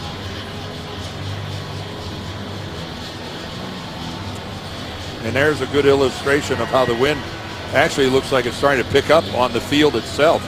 Cincinnati comes in today with the 5th best defense in the NFL. Now here in the third quarter, the Ravens would be moving into the wind. Jacoby Jones in the end zone deep. And will not get a chance to return this one. It'll come out to the 20-yard line on the touchback. We go back to New York. JB, Dan Marino, take it away. Once again, Greg, it's Nick Foles. Nick Foles, he's on fire. Last 2 games, that's 9 touchdown passes, 15 on the year with no picks. This 45-yard touchdown to Riley Cooper. Philadelphia up 17-3. And how many picks? Zip, 0, bagel. Greg Gumbel, Dan Dierdorf. Nick Foles is having himself a good couple of weeks, huh? No kidding. First down from the 20-yard line. And Flacco to throw. Underneath, Jacoby Jones. And Jones gets about 9, close to the 30-yard line. And when we were talking to Joe, again, we talked about the strategy of trying to help the running game by throwing your way into a successful running attack. And that's what I think they're trying to do here on first down by throwing it so often. Alaska.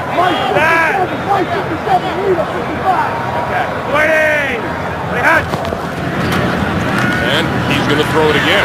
Pulls it down. Rice in the backfield and brought down for a loss.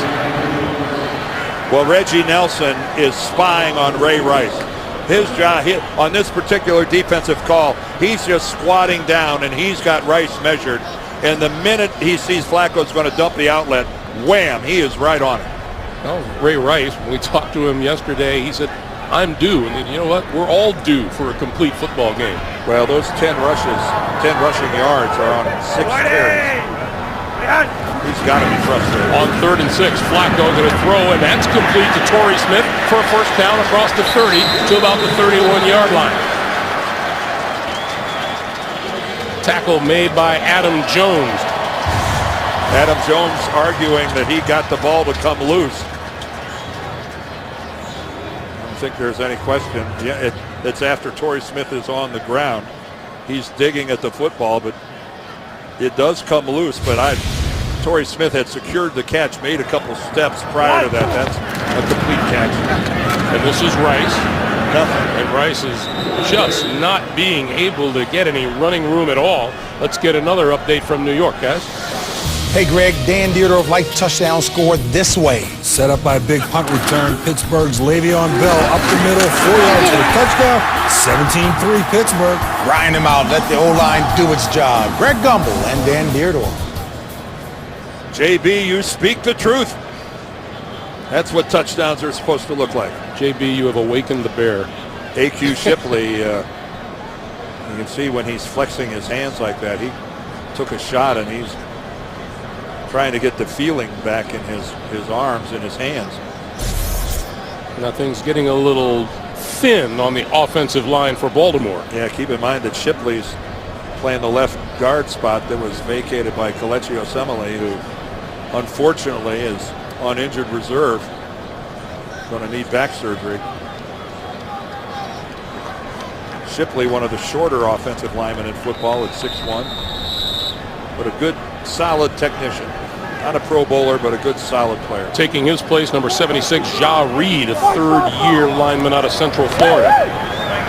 2nd and 10.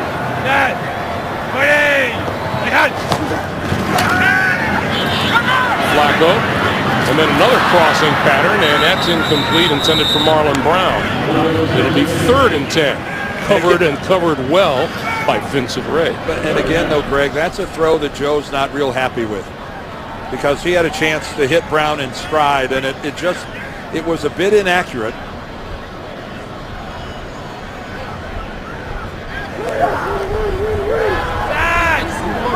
Third and 10.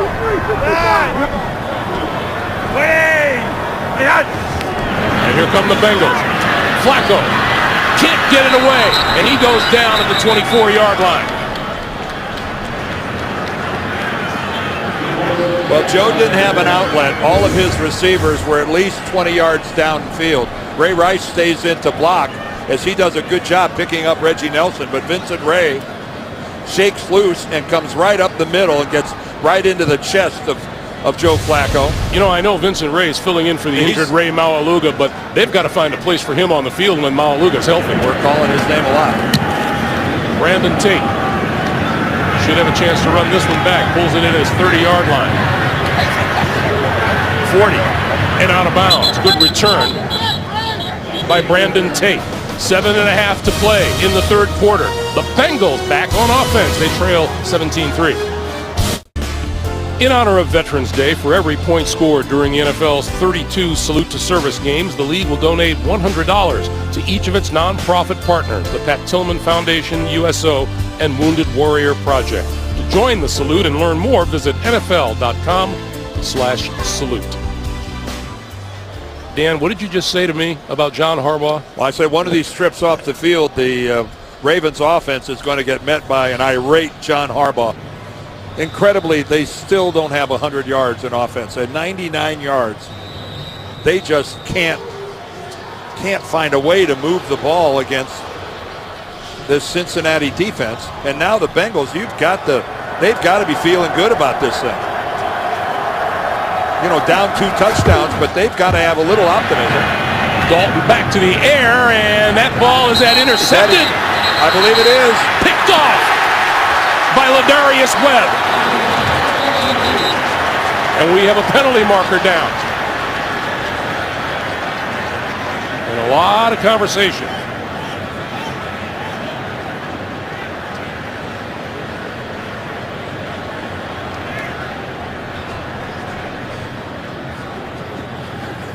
And Walt Coleman, with his back to you, going to tell us what it's all about. This might be an unpopular call here. There's no foul for defensive pass interference. First down, Baltimore. Well, it might have been, but it's not.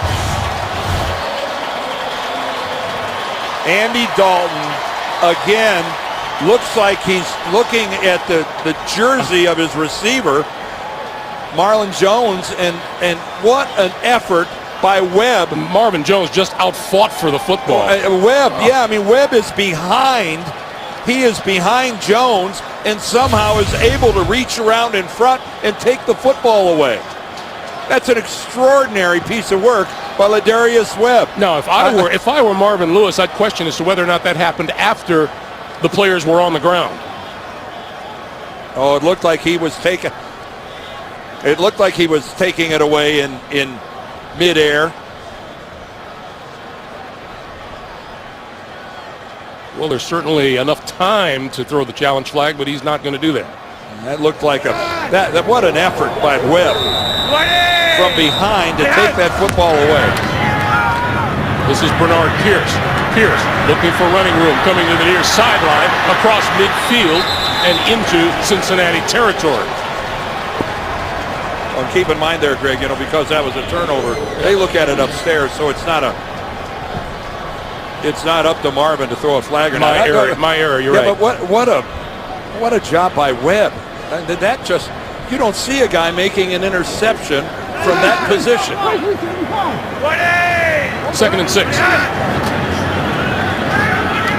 Pierce out of the backfield. And not much to go on there. Let's go back to that interception. Right there, Andy Dalton's got to be thinking, well, that's a completion. I've thrown it right to my guy. But from behind, with the strength of his left arm, Ladarius Webb takes it away. I don't think there's any question the officials were right when they hit the ground. Webb had control of the football.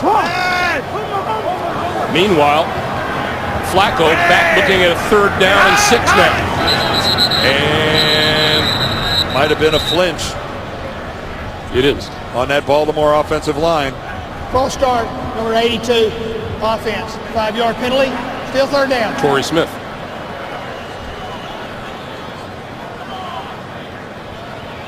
Well, they flagged Torrey Smith at the wide receiver position, but there looked like multiple tremors up and down that offensive line. And again, another 3rd and long situation for the Ravens. Just have no offensive continuity going at all. Baltimore averaging 2.6 yards a play. Here they come after Flacco, and he throws for Rice midfield and no further, and they'll have to kick. Well, Wallace Gilberry, what a play he makes. Coming from a defensive tackle spot, he flows out and he takes down Ray Rice before he can get in behind his convoy. Man, this Bengals defense is just playing really good football.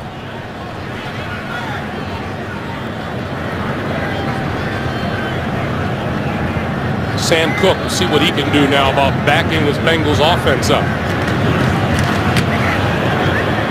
Hangs it up high.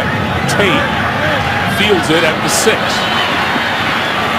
Tripped up and out of bounds at about the 15-yard line by Brendan Trollock with the special teams play. Dalton and the offense back on the field. The NFL on CBS is sponsored by Killzone Shadowfall. What will you sacrifice for peace?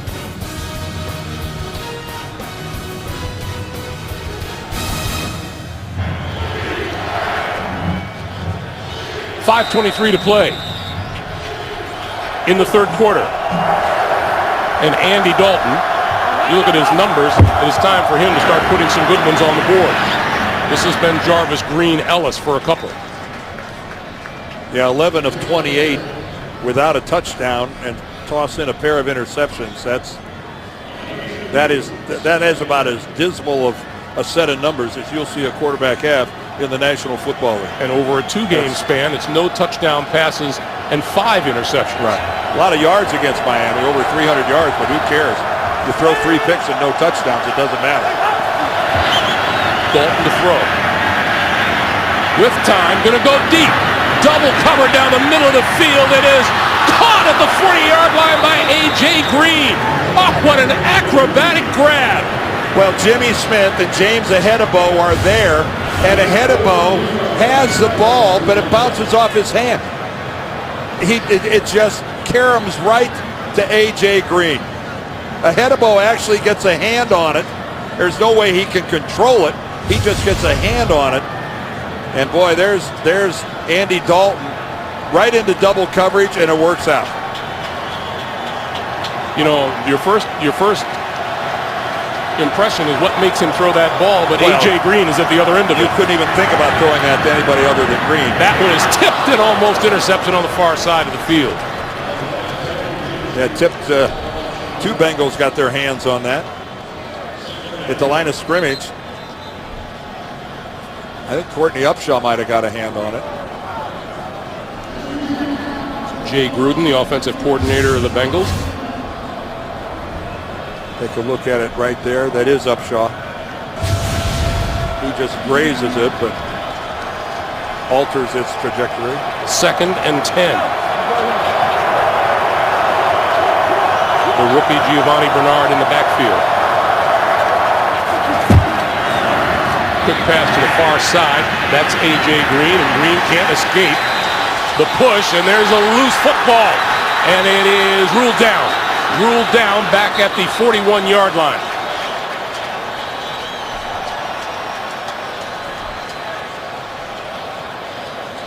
Darrell Smith's visions of The grandeur. ruling is down by contact. 3rd down. Let's go back and listen.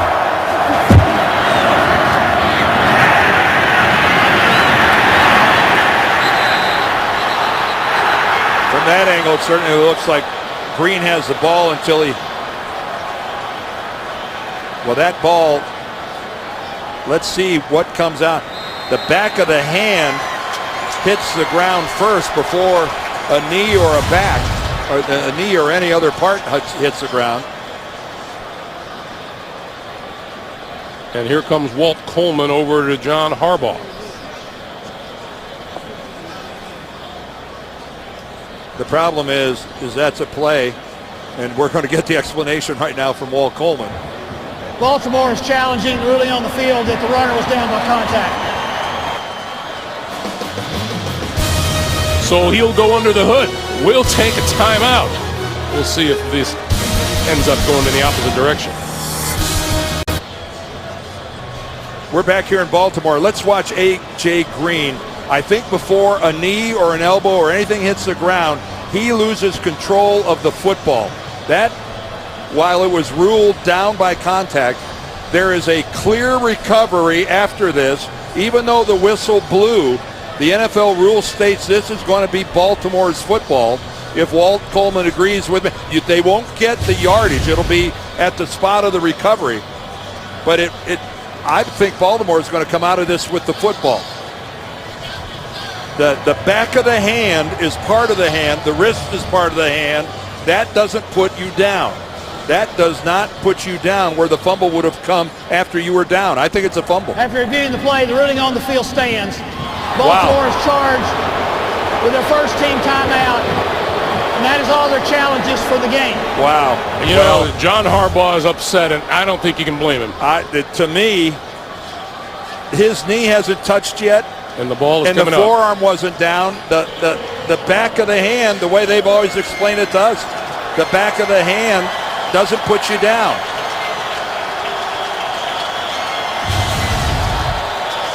Well, I'm sure that'll be talked about all week. I'm not changing my opinion. I thought that was a fumble. I think we know what John Harbaugh thinks. But he is a little biased. Meanwhile, Dalton looking at a 3rd and 11 and needs the 30-yard line for a first down. They just caught a break. Let's see if they can make something of it. Dalton throwing this sideline. It is incomplete. Batted away by Jimmy Smith. Jimmy Smith that time draws the coverage on A.J. Green. And at that ball from Andy Dalton coming all the way across the field doesn't have a whole lot on it, and Jimmy Smith has time to move in front and just pretty effortlessly get a left hand on it and swat it away. The Bengals 0 for their last 8 on 3rd down.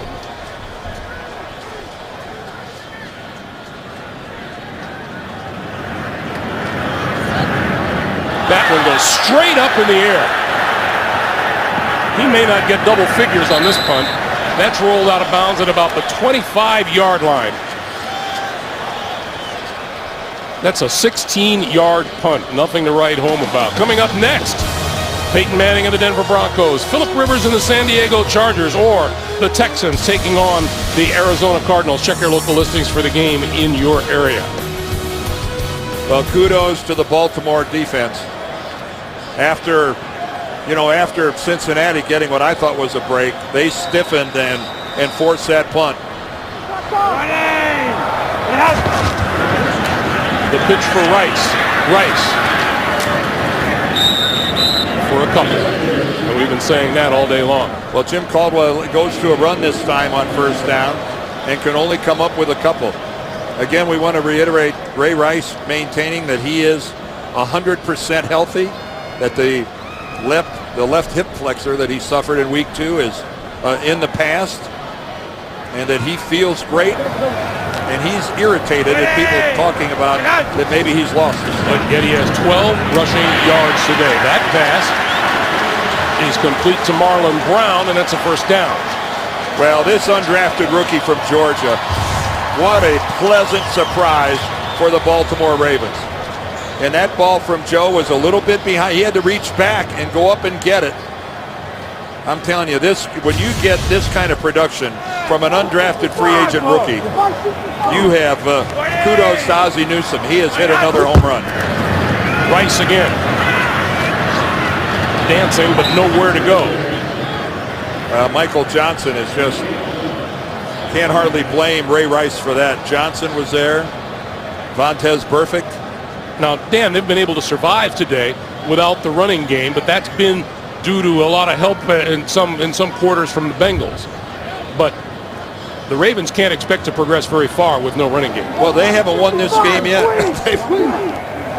There's a whole quarter to go, and they haven't shown any life.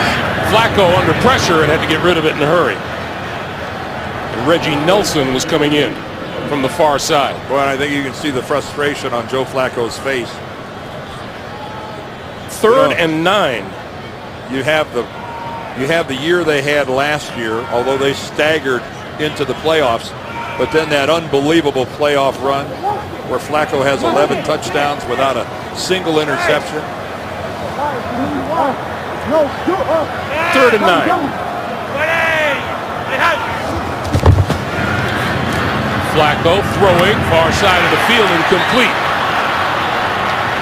Intended for Torrey Smith and covered over there by Adam Jones. I think it's fair to say, Dan, that considering the reputations these two teams had, we expected a lot more offense than this today. Well, that's interference. Wow. That's blatant interference by Adam Jones, who gets away with it. And John Harbaugh, you have every right to go, where's the flag? Jones is pulling down Torrey Smith's arm before the ball is even anywhere near him. 4th and 9. Line drive, kick, and returnable from the 10-yard line. Brandon Tate. And Tate across the 15 to about the 17-yard line. Let's get another update from JB and Dan Marino in New York, guys. Greg and Dan, that name again, Nick Foles. Yes, Nick Foles, 3rd touchdown of the day, 10 in the last 2 weeks to Riley Cooper, 32 yards, 27-10, Philadelphia. Boy, talk about capitalizing on an opportunity.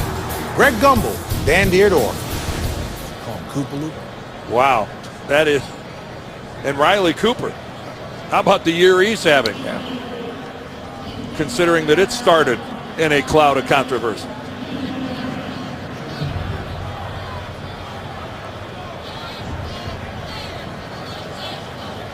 So with 1:04 to play here in the 3rd quarter, we're gonna punt this ball again. Right.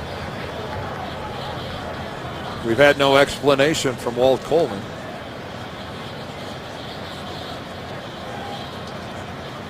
Walt Coleman made an announcement without his microphone on.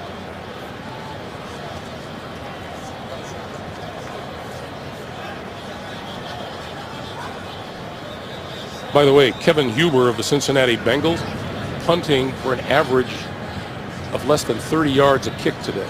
Well, we saw no flag, nor have we heard an explanation. But they are kicking it again. We're re-kicking nonetheless.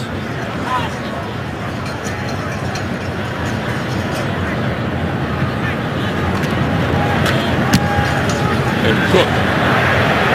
And Tate gathers this one in exactly where he picked up the last one at his own 10-yard line, and he's back to about the 22 or the 23. Oh, good lane integrity that time by the Ravens punt coverage. That is the way you're supposed to do it. So 54 seconds to be played here in the 3rd quarter. And Andy Dalton, who is 13 of 32 on the day. 144 yards and 2 picks. Well, without a lot of help from their offense, this Ravens defense is playing some ball. Question is, can they keep this Cincinnati offense, this high-powered offense, bottled up for another quarter? This is Bernard for just a couple. D'Angelo Tyson making the stop. Well, this is a throwback game here for this Ravens defense. This is the kind of defense that we saw them play back at the turn of the century when they won the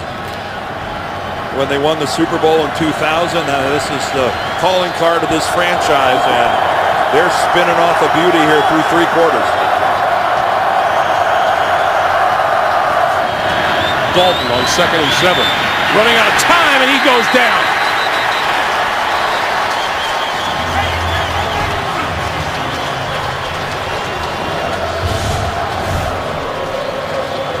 looked like Elvis Dumervil. Oh, and he just gets inside Andrew Whitworth. And Andy Dalton, a straight four-man rush. What was unusual about it is that one of the four guys rushing was Ladarius Webb, the corner. But still, four-man pressure, a sack. we're come to the end of 3. 17-3 Baltimore. Back after this message and a word from your local station. You're watching the NFL on CBS. Our aerial coverage today being provided by MetLife as we welcome you back to Baltimore, the start of the fourth quarter, with Mark Wolf, our producer, Suzanne Smith, our director, Greg Gumbel, Dan Deerdorf, and the rest of our crew. 17-3 Ravens, and that man has to kick it into gear and do it pretty soon. Yeah, well, 3rd and 13 is not the ideal time to have to do it.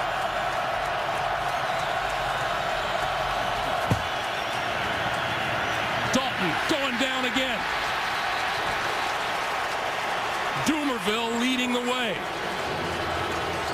Well, this is just a manhandling by the front wall of this Baltimore defense. Granted, with a lead, 3rd and 13, the deck is stacked in their favor, but they are just collapsing the pocket all around Andy Dalton. And just, he disappears under a wave of purple shirts. Huber gets a better punt away this time. Camden Doss at his own 41. And back to his own 45. And no more. And the whistle is down, and that ball does not officially come out.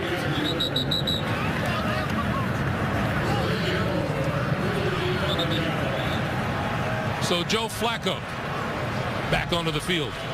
Well, the important part is he's got 2 touchdowns in there, which is the difference in this game right now.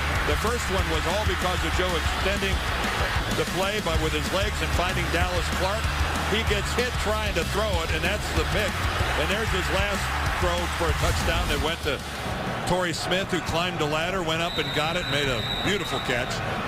But again, those 2 touchdown drives were not very far.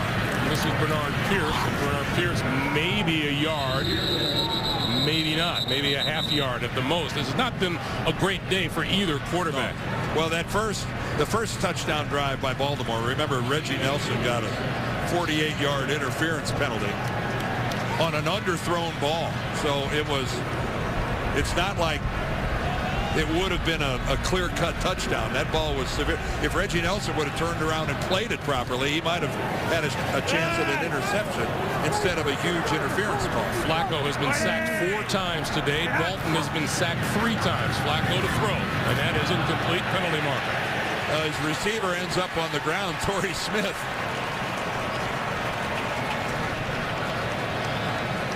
Prior to the pass, holding, number 23, defense. 5-yard penalty, automatic first down. That's Terrence Newman. Well, I think this explains how Torrey Smith ends up on the ground. Newman had both hands on his shoulders, and he pushed him down beyond 5 yards. Yeah, I never played corner, Dan, but I'm pretty sure you can't do that. Yeah. Well, you're allowed to get your hands on him, and you're allowed to hit him, but you can't ride him beyond that 5. And look at that, Baltimore has 5 first downs because of a Cincinnati penalty. Those are gifts. Yeah, those are gifts. This is Bernard Pierce. And Pierce just inside the Cincinnati 45. And for the Baltimore running game, that is an extremely successful play. For 5 yards on a first down. That has been a rarity in the Baltimore rushing attack today. The big Baltimore rush today has been Tyrod Taylor, the quarterback in on an end around. Yeah, he did that. He got that for 18 yards. 2nd and 5. Movement up front. That's A.Q. Shipley, the left guard. Full start, number 68, offense, 5-yard penalty, still 2nd down. He was eager to get out there and make a block. Dan, from the very beginning, you have pounded it into all of us on our crew here that this is the kind of game the Baltimore Ravens win. Well, I just don't recall in John Harbaugh's tenure where they were so vocal about the importance of a game here at home at M&T, where they are just a radically different team. They always hold serve here when they have to. 2nd and 10. That pass almost intercepted on the near side of the field by Vontaze Burfict. Well, that is 2 interceptions that have been dropped by the Bengals. Now, Burfict, that would have been a highlight material having to go out there. He got it to come back to his body, and I can't call that a drop. I misspoke when I called that a drop. And the way he had to lay out for that, that would have been a thing of beauty. But Crocker dropped a sure one earlier. So Flacco on 3rd and 10, and he throws up the seam, and that one is intercepted at the 30-yard line by Terrence Newman. Newman on the return, looking for blocks, not going to find any. And he's brought down at his own 28-yard line.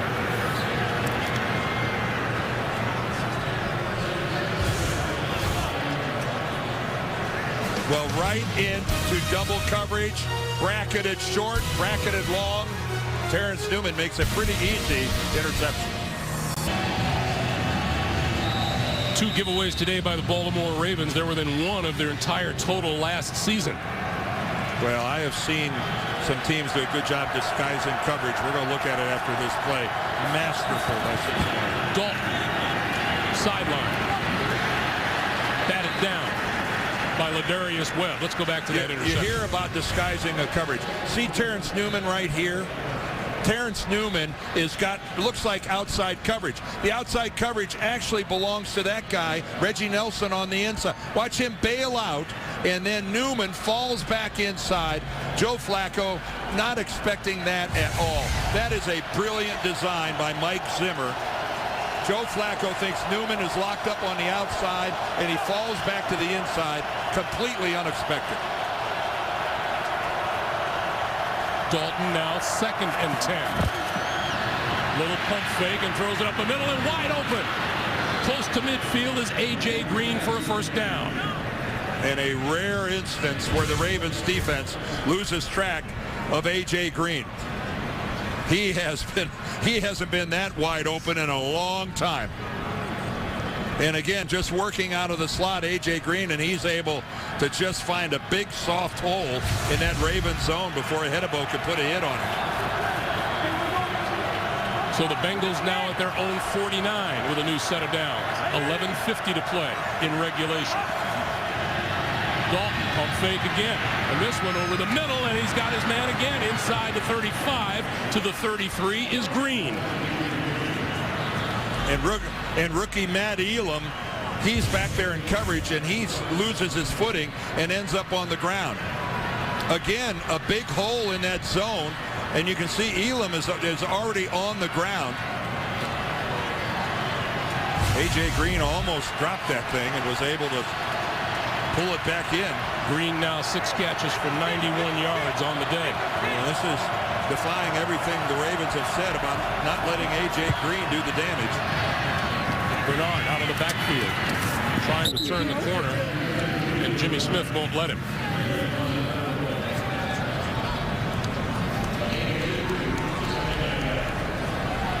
Again, if Cincinnati can just somehow get this down to the end zone, which is a giant if, because they haven't shown any ability to this point to be able to do that.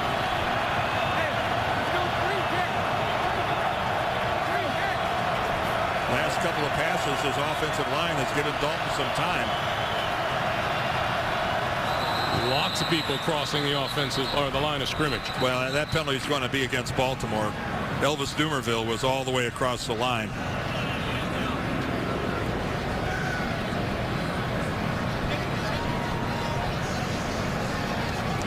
Neutral zone infraction, number 58, defense unabated to the quarterback. 5-yard penalty, still 2nd down. Now, Dumerville guessed the snap count, and Andy Dalton changed it up, and he was only 2 yards across the ball. That's no not more. So bad, is it? No more. He didn't even get to the quarterback. 2nd and 3.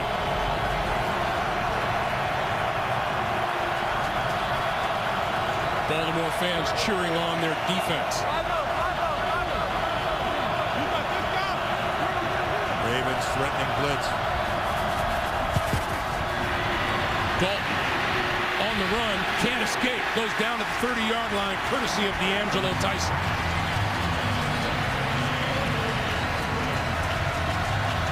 Well, I tell you what, Matt Elam, the rookie, screws him up because he gets up there, he fakes blitz, and then he falls off and picks up Tyler Eifert, the tight end. And you could see that you could see Dalton turn that direction. He wanted to throw to Eifert, and he didn't count on Elam being out there.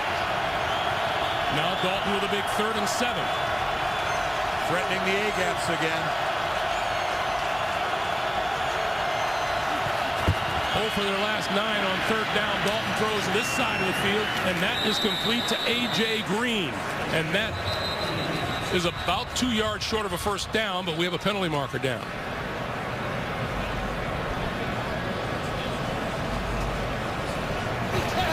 Offside, number 21, defense. 5-yard penalty, still 3rd down. That's Ladarius Webb ruled offside. It's not every day you see a corner get called for being offside. Here's Webb right up here. Oh, he is. His momentum, he's walking towards the line, and it's like his momentum got away from him. And he just couldn't keep from stepping into the neutral zone.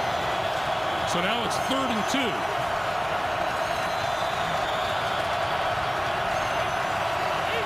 Giovanni Bernard in the backfield for Cincinnati.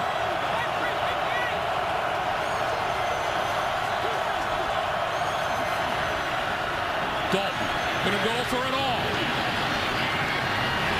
Incomplete inside the 5-yard line to Mohamed Sanu. Covered by Ladarius Webb. Sanu wanted a call that's not coming. Well, Webb, you can see instead of the jam at the beginning falls off, but look at Webb play the football. Wow. He's going up there, but he pulls the arm down. I think that's a good no call on Webb. He doesn't grab the arm until after the ball was there.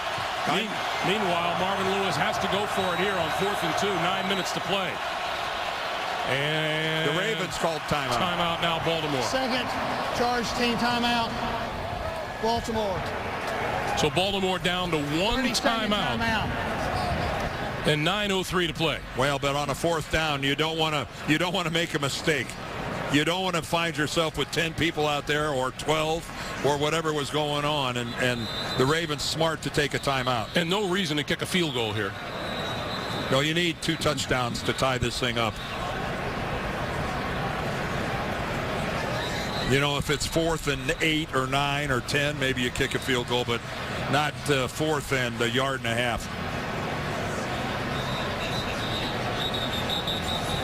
Walt Coleman yelling at the Ravens defense, guys, get back out here.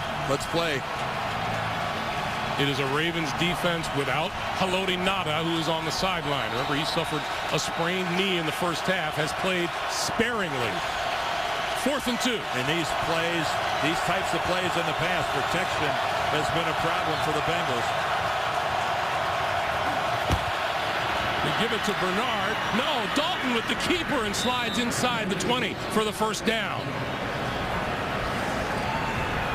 Well, Andy Dalton is not Robert Griffin III nor Colin Kaepernick, but on a 4th down situation, he does the read option, and when he saw the collapse by Dumerville to the inside, he just kept it himself.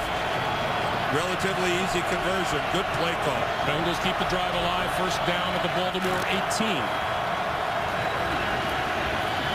Dalton under pressure. Little flip to Bernard. Bernard, 15, 10, 5. Touchdown, Cincinnati. Against an all-out blitz, a screen can be a devastating call, and that's exactly what this was. The Ravens blitz. They commit a lot of people to the upfield. Matt Elam blitzes play side and can't get back in.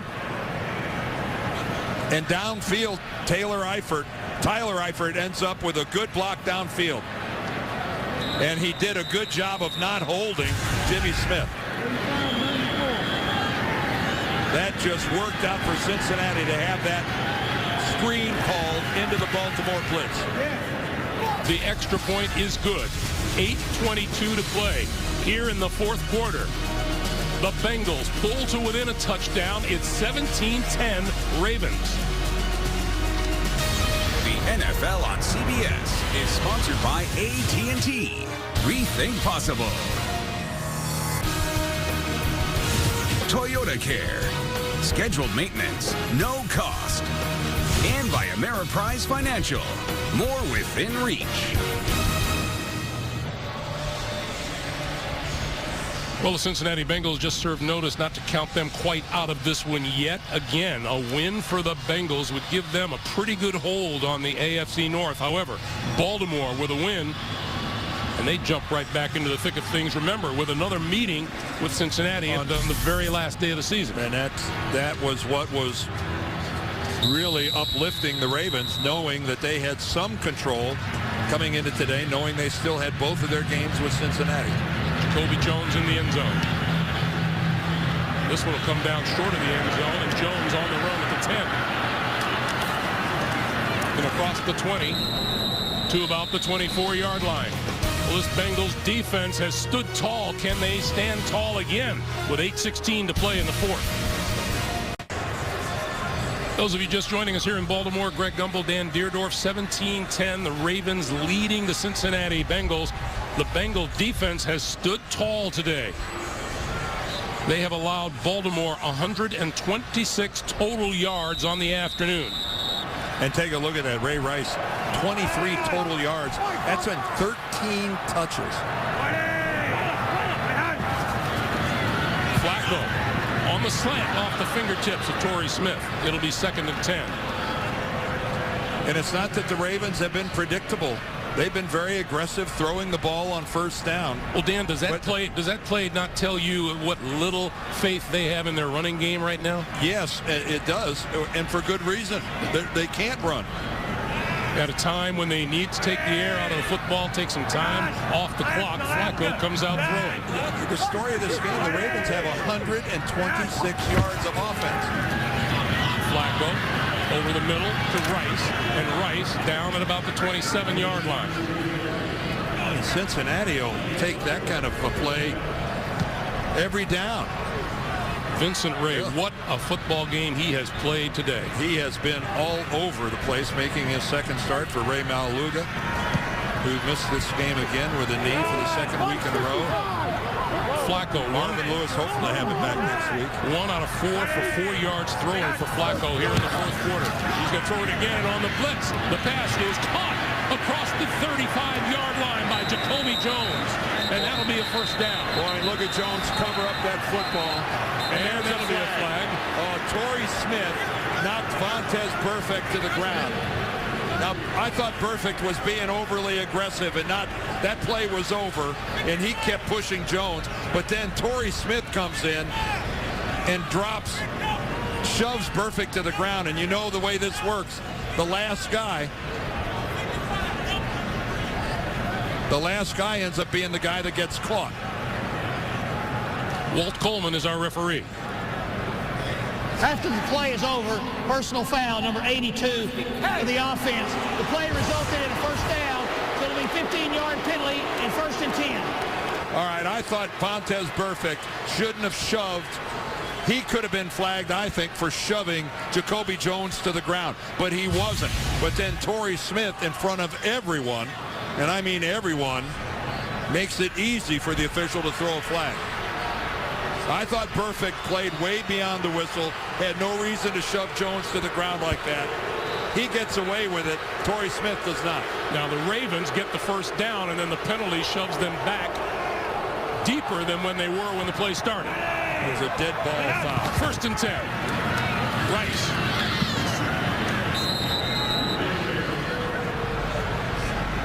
To the 24. You know, I know Matt Burke retired, and Assemile's on IR, and Eugene Monroe is now playing left tackle because Bryant McKinney now is down in Miami. There's a lot of new people involved up on the line with this running game. But this is still a surprise week in, week out, looking at these Ravens struggle to run. Flacco throwing complete across the 30 to 35 to about the 38 is Ed Dixon, the tight end. Well, Ed Dixon only had 8 receptions coming into this game. He's the blocking tight end. He in no way is scaring a defense the way that Dennis Pitta does, or even Dallas Clark for that matter. And that time they took advantage of the fact that he's one of the last guys that the Bengals defense will identify as a threat. By the way, Vincent Ray made that tackle. Yeah, well, what a big first down conversion that was. Flacco and company from the 38. We stuck under 6 minutes to play. Rice, left side. Nowhere to go. And again, every time the Ravens are able to move these sticks, they make the job for the Bengals that much tougher. Cincinnati with all 3 of their timeouts remaining. Baltimore is down to 1, and Andy Dalton itching for a chance to get back. Well, Joe's got his team up to the line with a lot of time left on the play clock. I wouldn't snap this until I got down to 5 seconds or so. He chooses not to. He chooses not to. He has time, still with time, rolling and looking, and going to run it, and runs out of bounds. And he got hit as he went out of bounds, and it drew the flag. And now, again, Vontaze Burfict is in the middle of the Ravens bench. And this, if this is a personal foul against Cincinnati, a major error. After the play is over, personal foul, unnecessary roughness, number 55, defense. 15-yard penalty from the end of the run. First down. Where is Joe Flacco? You know, again, on the border. On the border. Burfict launched himself. When he left his feet, Joe Flacco was still in the field of play. Hard to tell whether Marvin is upset at his player or at the call. It's hard to get upset with Vontaze Burfict. He is, when he leaves the ground to hit a guy who's in the field of play, what are you supposed to do?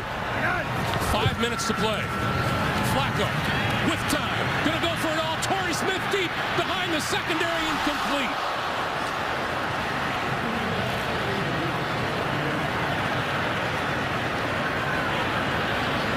Well, as Torrey Smith has done his whole career, even against a deep safety, he's able to get behind the defense.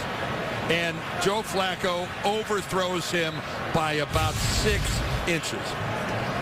But in a pass that went about 50 yards in the air, that was an incompletion by about 6 inches. And again, the wind at his back. You wonder if that was a factor. Rice can't get anywhere. Michael Johnson, Reggie Nelson with the play. And Ray Rice's inability to get going is just, what a story it is here in Baltimore. And you can just see and feel the frustration just radiating from Ray Rice. We could certainly sense it the other day. 2 out of 13 on third down today for the Ravens. Which way you go? The Bengals are only 2 of 14. Flacco shakes one, lost the football on the ground at midfield. That's a fumble. Joe Flacco lost that football, and Cincinnati has it.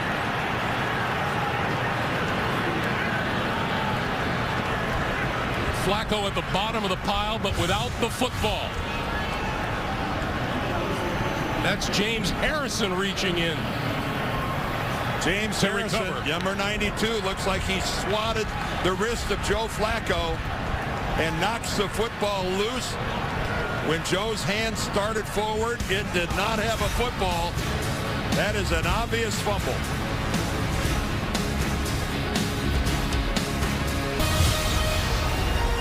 The NFL on CBS is sponsored by Killzone Shadowfall. What will you sacrifice for peace?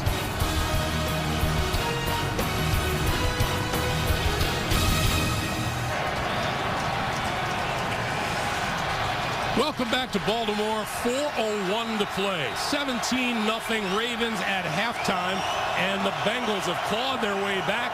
They have the ball at midfield.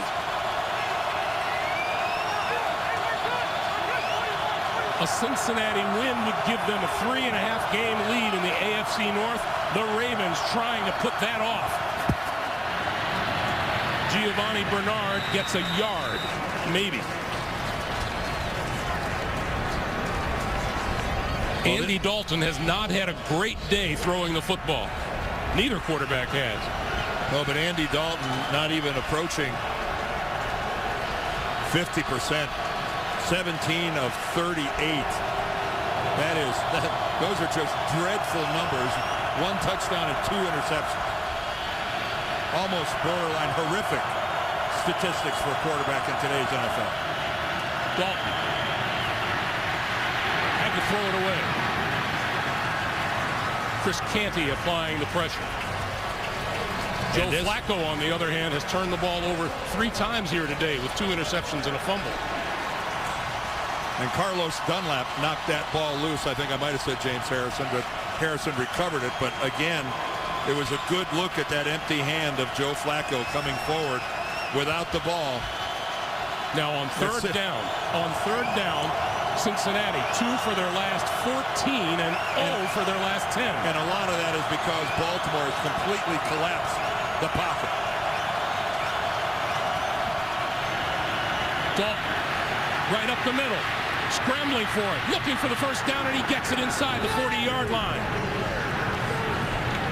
Clock continues to move with 3:10 to play. That is just a sensational effort by Dalton. A 4-man rush. He gets away there. Suggs can't quite get him there, and then he makes a Hedebo miss. That's the big miss. Suggs right there, but now Andy Dalton is going to make James Hedebo the safety miss, and that last miss is what allowed him to move the sticks. Bengals at the Baltimore 38. Bernard to the near side. Can't find any running room. And that was cut short at the 37-yard line by Lardarius Webb, who has been really active today. And when Jay Gruden now is calling the plays for the Bengals, obviously every series is a 4-down series. Field goals meaningless here with 2 minutes and 20 seconds left, so every series involves 4 downs.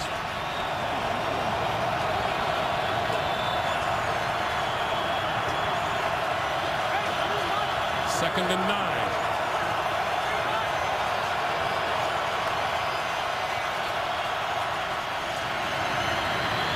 Dalton throwing, overthrew it, intercepted, picked off by a Hedebo, his second of the day.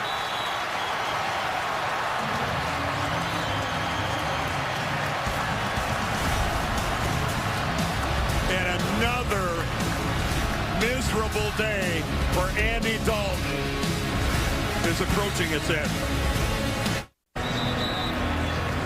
Cincinnati has been able to grab 3 Baltimore turnovers today, but have managed only 7 points off of those turnovers. Now, Cincinnati has all 3 timeouts. Without a Ravens first down, they will get the ball back. Bernard Pierce with running room out to the 24. And a timeout here. The Bengals use their first. Let's go back to that interception. Well, it's just a classic overthrow. This is A.J. Green in the slot who's just going to come down. But watch this ball. He's actually open. He's got good position right there. But the ball from Andy Dalton, a severe overthrow. And we're talking like 5 feet over his head. Matt Elam gets his hands on it first, and the old tip drill then to a Hedebo. But and that ball just... Not the first overthrow of the day for Andy Dalton by a long shot. No. He's been doing it all day. And again, he had such a wonderful stretch. He had those 3 games against Buffalo, Detroit, and the Jets, where he had 11 touchdowns, 2 interceptions. Vontez Burfict being helped off the field. He doesn't want to go. No, he doesn't. And he doesn't have to leave because they took a timeout. But, he had that wonderful stretch, and then it came to a screeching halt in that loss to Miami last week, where he didn't throw a touchdown, but he threw 3 picks. And now 3 more this afternoon. And they're having trouble convincing number 55 to get off the field. Well, this is where the doctors have to take over. Yeah, we applaud his competitive spirit, but the medical staff has to assert themselves, and they did. Flacco, 18 for 34. He's barely over 50%. Dalton, 17 for 40. I mean, Joe Flacco has thrown the ball 34 times for 119 yards. Rice to the 27. And another timeout. Cincinnati uses it. 1:46 on the clock. Well, again, this game got started. Andy Dalton with an overthrow, intercepted. Then Torrey Smith ends up with a touchdown. And then Giovanni Bernard on a screen pass into the blitz. He ends up with a touchdown. And then Joe Flacco gets the ball knocked out by Dunlap. And then the last play, which just happened, the Hedebo's interception that sets up this possession by the Ravens, who, if they don't move the chains here, Cincinnati will use their last timeout, and they're going to get the ball back with a fair amount of time. Rice to the 30, and that's short of a first down. He's going to be a full yard short. Marvin Lewis said he called timeout.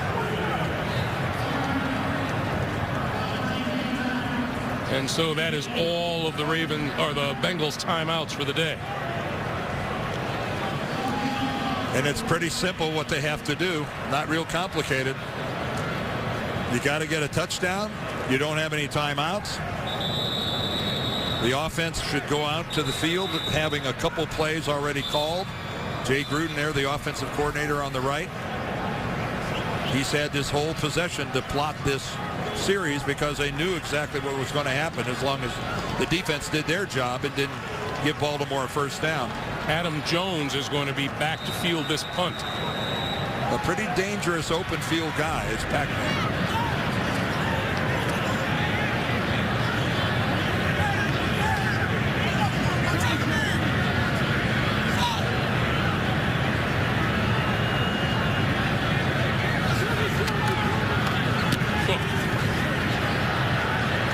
Jones at the 25. And out to the 40-yard line. Pretty good return. So here comes Andy Dalton again. No timeouts. And 1:28 on the clock.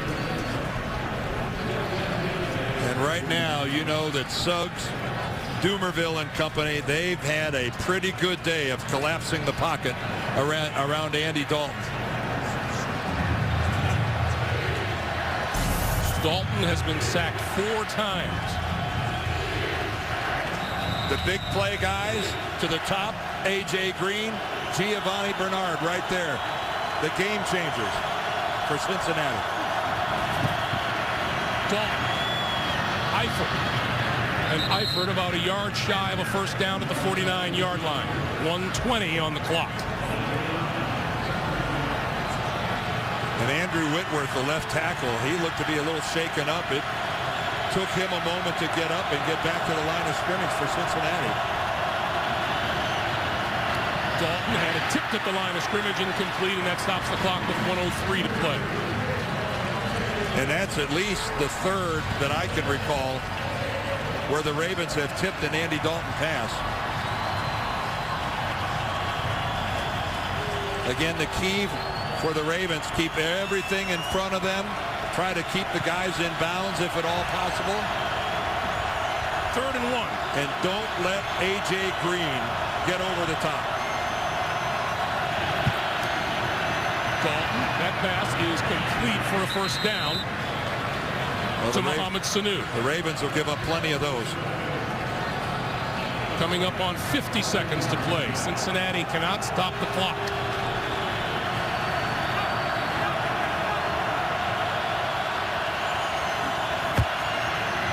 Dalton up the middle, tackled at the 45-yard line by Terrell Suggs. Smart play by Suggs. not rushing past the quarterback, but falling into a lane where you think he might try to escape the pocket. Smart football. 2nd and 8. Dalton running out of time, and he goes down at the 47. Elvis Dumervil. Yeah, it's been the story of the game. Defensively for the Ravens, their front group dominating the offensive line of the Bengals. Time is running down. Dalton spikes the ball and stops the clock with 2 seconds to play. And setting up now a 4th and 15.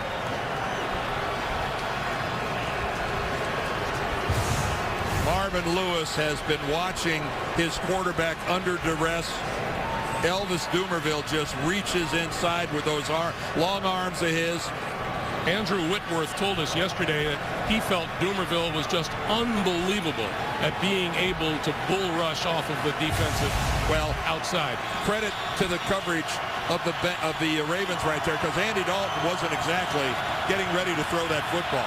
He didn't even have the ball cocked and ready to go. Here we go. Dalton going for it all. Tipped in the air. Caught by the Bengals. A.J. Green.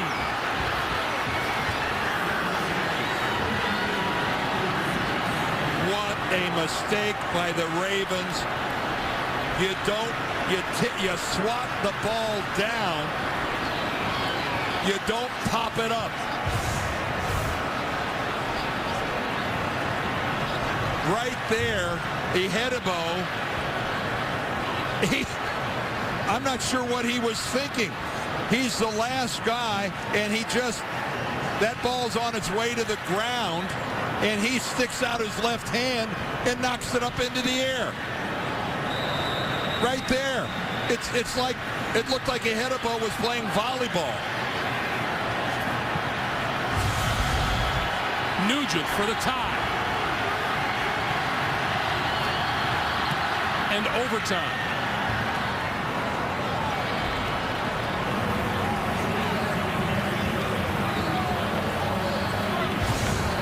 You practice this. Everything involved in swatting the ball down. I can't pretend to know what James Ehedebo was thinking. It must have just been an instinctive reaction, but he just laid up a softball to A.J. Green. If he just lets that ball travel on down to the ground, the Ravens are in the locker room doing interviews, and instead he just serves it right to A.J. Green.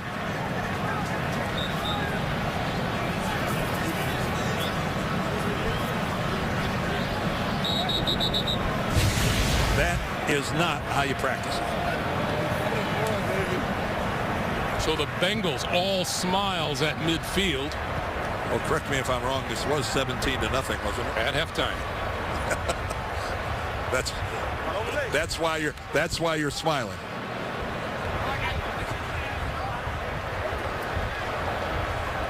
All right, gentlemen, we'll play a 15-minute overtime period. Each team will get to possess the ball unless we have a safety or a touchdown. Each team gets 2 timeouts. Replay will be up in the booth. Cincinnati is the visitors. You'll call the coin. The Ravens is heads. The NFL is tails. Call tails. It is the tails. Cincinnati will receive. Cincinnati won the toss. They will receive. Good luck, man. Can the Bengals come all the way back? This AFC North and its championship very well at stake here in Baltimore. We'll be back.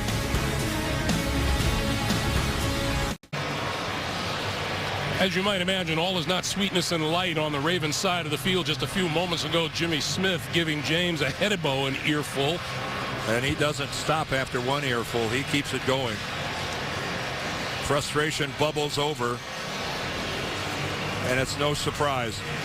You got the game won, and then you give a chance.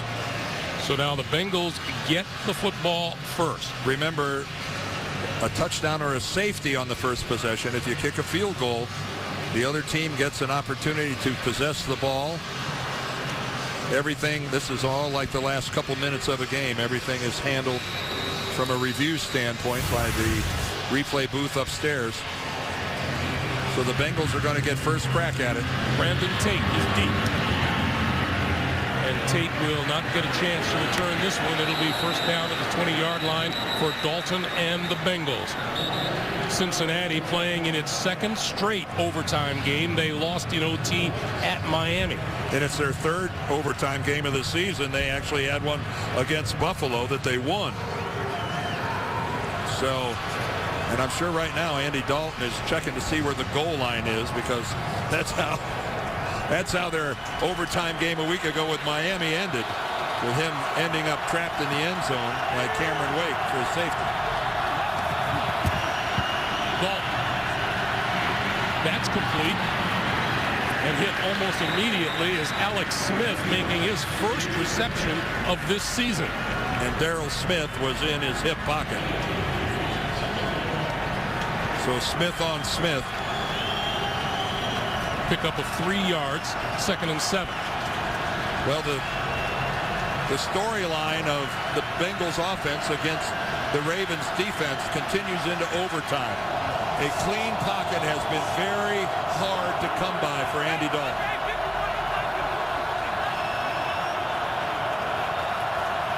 Giovanni Bernard alongside Dalton in the backfield. Dalton on the quick pass underneath to Green, and Green diving for a first down to the 31, maybe the 32-yard line.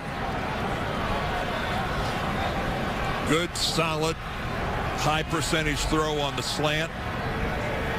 And that's one of the ways that A.J. Green has really developed into a more complete receiver in his third year.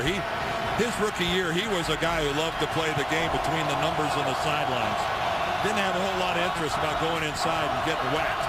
He's not afraid to do that now. A.J. Green with a new Cincinnati record, 151 receiving yards today. Bernard straight ahead, breaking into the secondary, across the 45 to the 48-yard line, and another first down. Well, the ball handling by Dalton fakes the quick screen to the outside, a complete pivot, and then a lead blocker in Tyler Eifert, his tight end.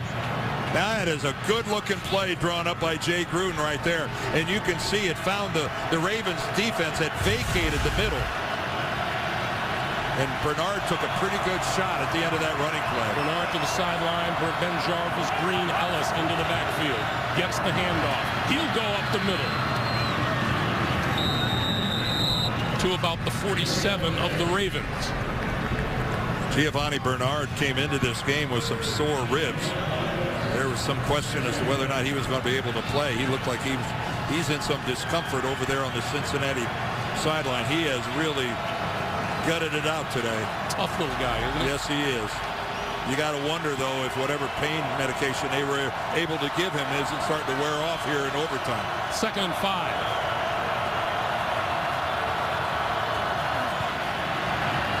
Dalton for Green, and that one was almost picked off by Webb. Ladarius Webb, he read this all the way, and he really jumps his route. He's really, look at him, he was ready to come in on that slant. He made his move to the inside simultaneously with A.J. Green. That was really just spectacular by Webb. That's doing your homework.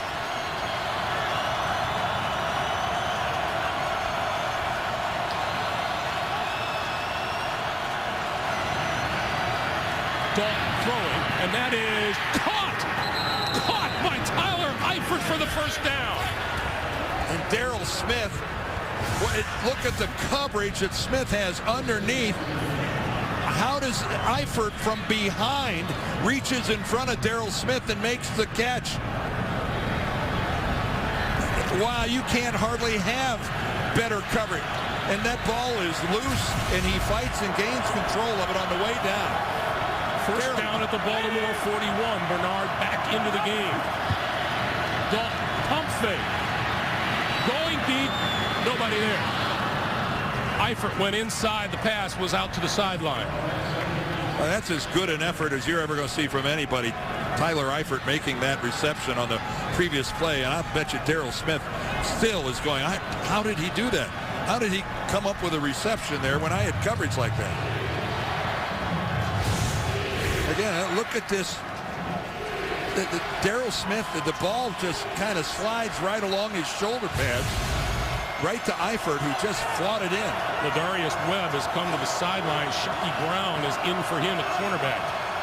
2nd and 10. Handoff to Bernard. And Bernard inside the 40. He'll be about 2 yards short of a first down. Well, and it looked like Bernard was going to hit the ground. He was yanked backwards and bent down and wouldn't go down. I asked him if anybody ever told him he was too small to play football. He said, of course. He's heard it all his life. Well, this should be about a 3rd and 5, 3rd and 6, except for that extra effort by Giovanni Bernard. Instead, it's a 3rd and 2. Bernard in the backfield behind Dalton. Bernard again. And he's not getting a first down, not on this one. Well, this is going to bring up a 4th down. This would be a 52-yard field goal? Into the wind. Into the wind. I don't think, although if you look at the wind is shifted. Look at the flags on top of the stadium. Well, the flags on the goalpost to our left are blowing into the faces of the Bengals. We've got an injured Baltimore Raven who can't make it to the sideline. That's Darryl Smith. Now, we have seen Marvin Lewis go for a 4th down conversion several times today.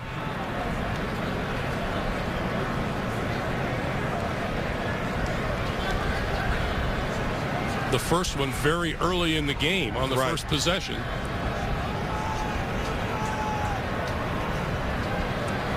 But since then, they have gone 3 for 4 when trying it. Yeah, and one of those was the Hail Mary. Yes. The last play of regulation.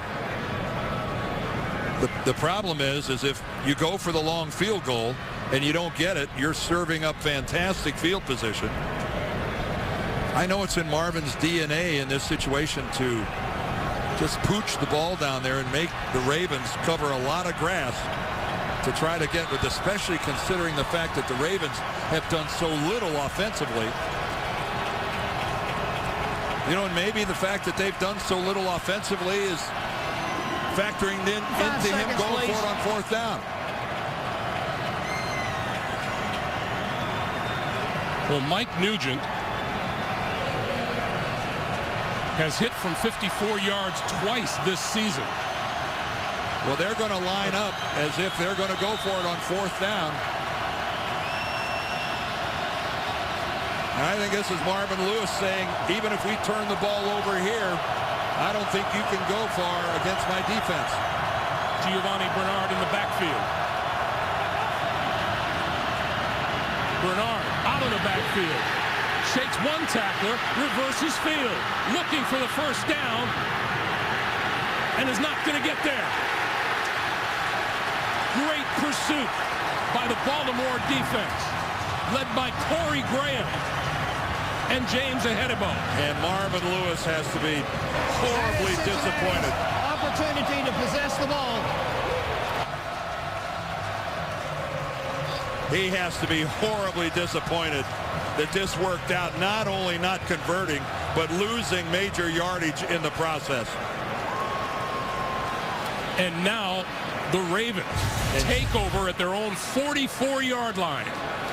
And of course, James Ahedibo celebrating a central player in the Hail Mary being converted.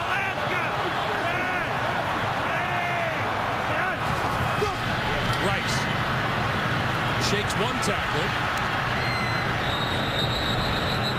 and picks up 2 on the play. At the most.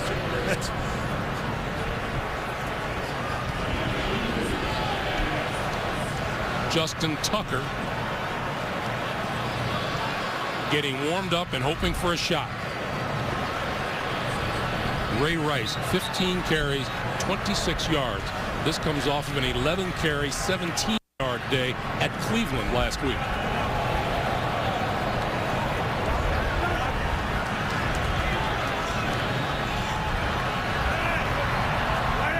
Baltimore scores here. They win this game. Flacco on the move. Flips it to Rice. Midfield, 45 to the 40, and a first down. Well, if ever two guys have a chemistry, it is Ray Rice and Joe Flacco in the passing game. Look at Rice. He gets a block. He does his job at the line of scrimmage, but then he's not satisfied to sit there and just say, well, I got my block. He goes out and gives Joe Flacco an outlet. That's an all-pro play by Ray Rice. A good block at the line of scrimmage, a safety outlet, moving the stick. Rice inside the 40 to the 38. Games still to come here on CBS today. The Broncos, Peyton Manning, the Chargers and Phillip Rivers, or Houston and Arizona. Still to come here on CBS. I think John Harbaugh knows that he's got to go farther than this. This is the outer limits of Tucker's ability to make it. Flacco pulls it down on the move, throwing to the sideline, and that's complete. Ed Dixon was there for the catch, and that's another first down.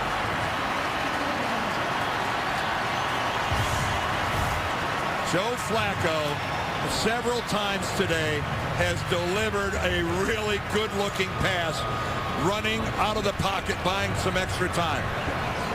And Ed Dixon fought for control of that football while he was still in bounds and looked like he had completely secured it before he stepped out.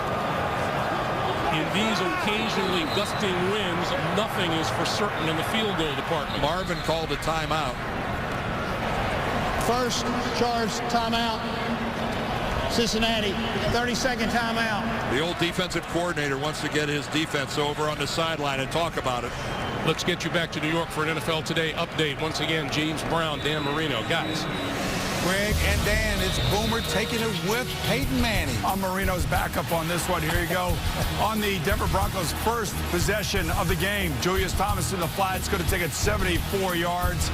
Denver's going to go up 7-0 to begin the game. As a matter of fact, I thought Marvin Lewis should have punted on 4th and 2, guys. That coming from a former league MVP. Back to Greg and Dan. Yeah, but that's Boomer. Well, I'm telling you, Boomer, I agree. Yes. Marvin Lewis has been flying in the face of his defensive DNA all game long. It's been very un-Marvin-like. No, it's been a theme. He's going to follow it through. Whistles before Rice can progress very far.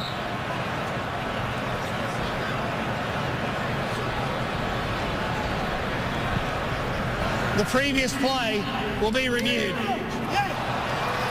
They wait all this time to buzz Walt Coleman to say, I want you to take a look at this.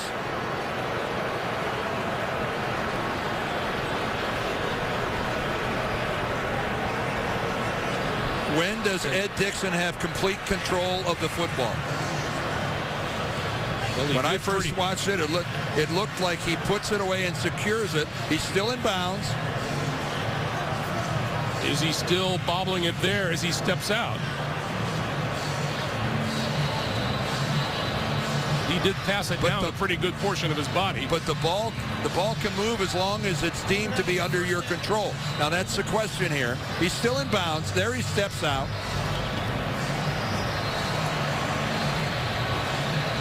I certainly understand this play being reviewed. But what's taking it so long? Why did they wait so long to decide whether to review it? At some point in time, you got to give a guy credit for making a play. There was some ball movement, but did it look like Ed Dixon didn't have control of the ball? This was called a catch on the field. Or maintain control. Right. This was called a catch on the field. Walt Coleman's going to have to see indisputable evidence to overturn it.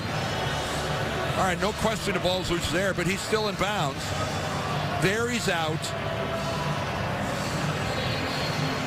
That looks like control to me. I just don't know. I just don't know how you could overturn it and call that an incompletion.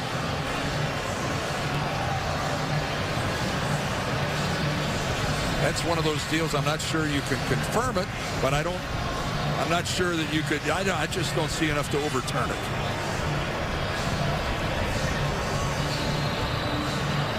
It just looked to me like Ed Dixon had control of the football, and that's supposed to be.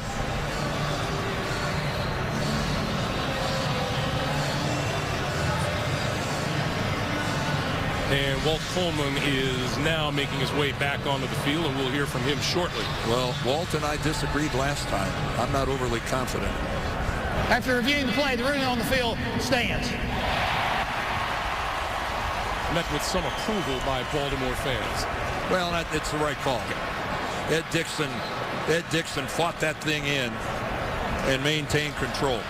Now again, if he'd have stepped out of bounds on the one step before, he didn't have control of it.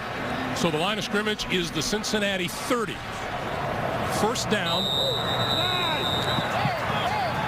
The Ravens looking for a win that will pull them back in the race in the AFC North. Rice. It has been tough going for Ray Rice. He still isn't up to 2 yards a carry. The story coming into this was the fact he was only averaging 2.7. And here with a bunch of touches today, he's got 17 carries for a whopping 30 yards. Now credit Cincinnati for a lot of that. Even without Geno Atkins, this is a good defensive front. Right. Nothing on that run. And I think John Harbaugh knows he's got problems on his offensive line as well.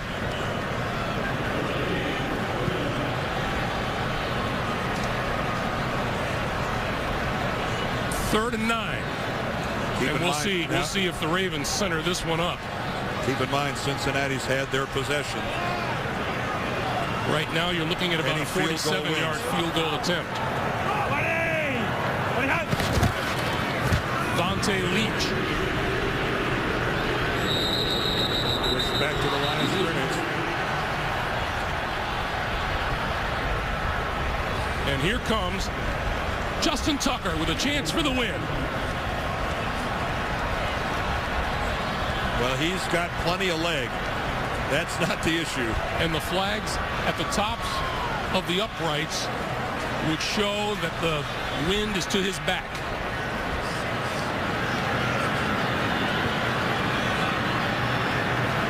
This will be a 46-yarder for the game. Question, will Marvin call a timeout to try to freeze him? And there is a timeout. Second team timeout, Cincinnati. And that's all that you get in the overtime period. Well, we had an extraordinary play happen to send us to overtime. On 4th and 15, no time on the clock. Andy Dalton launches one, and James Ahedebo tips it directly to A.J. Green. And this stadium went dead silent. They have a chance to go into an uproar here. 5:34 remaining in overtime. Justin Tucker for the win.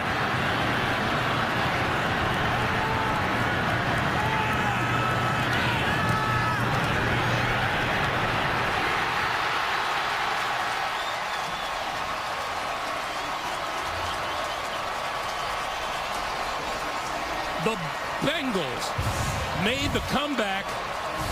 The Ravens withstood it and win it here in overtime. John Harbaugh sees his team stay alive in the AFC North. 20-17, Baltimore for Dan Deerdorf, Greg Gumbel. So long from Baltimore. You've been watching the NFL on CBS.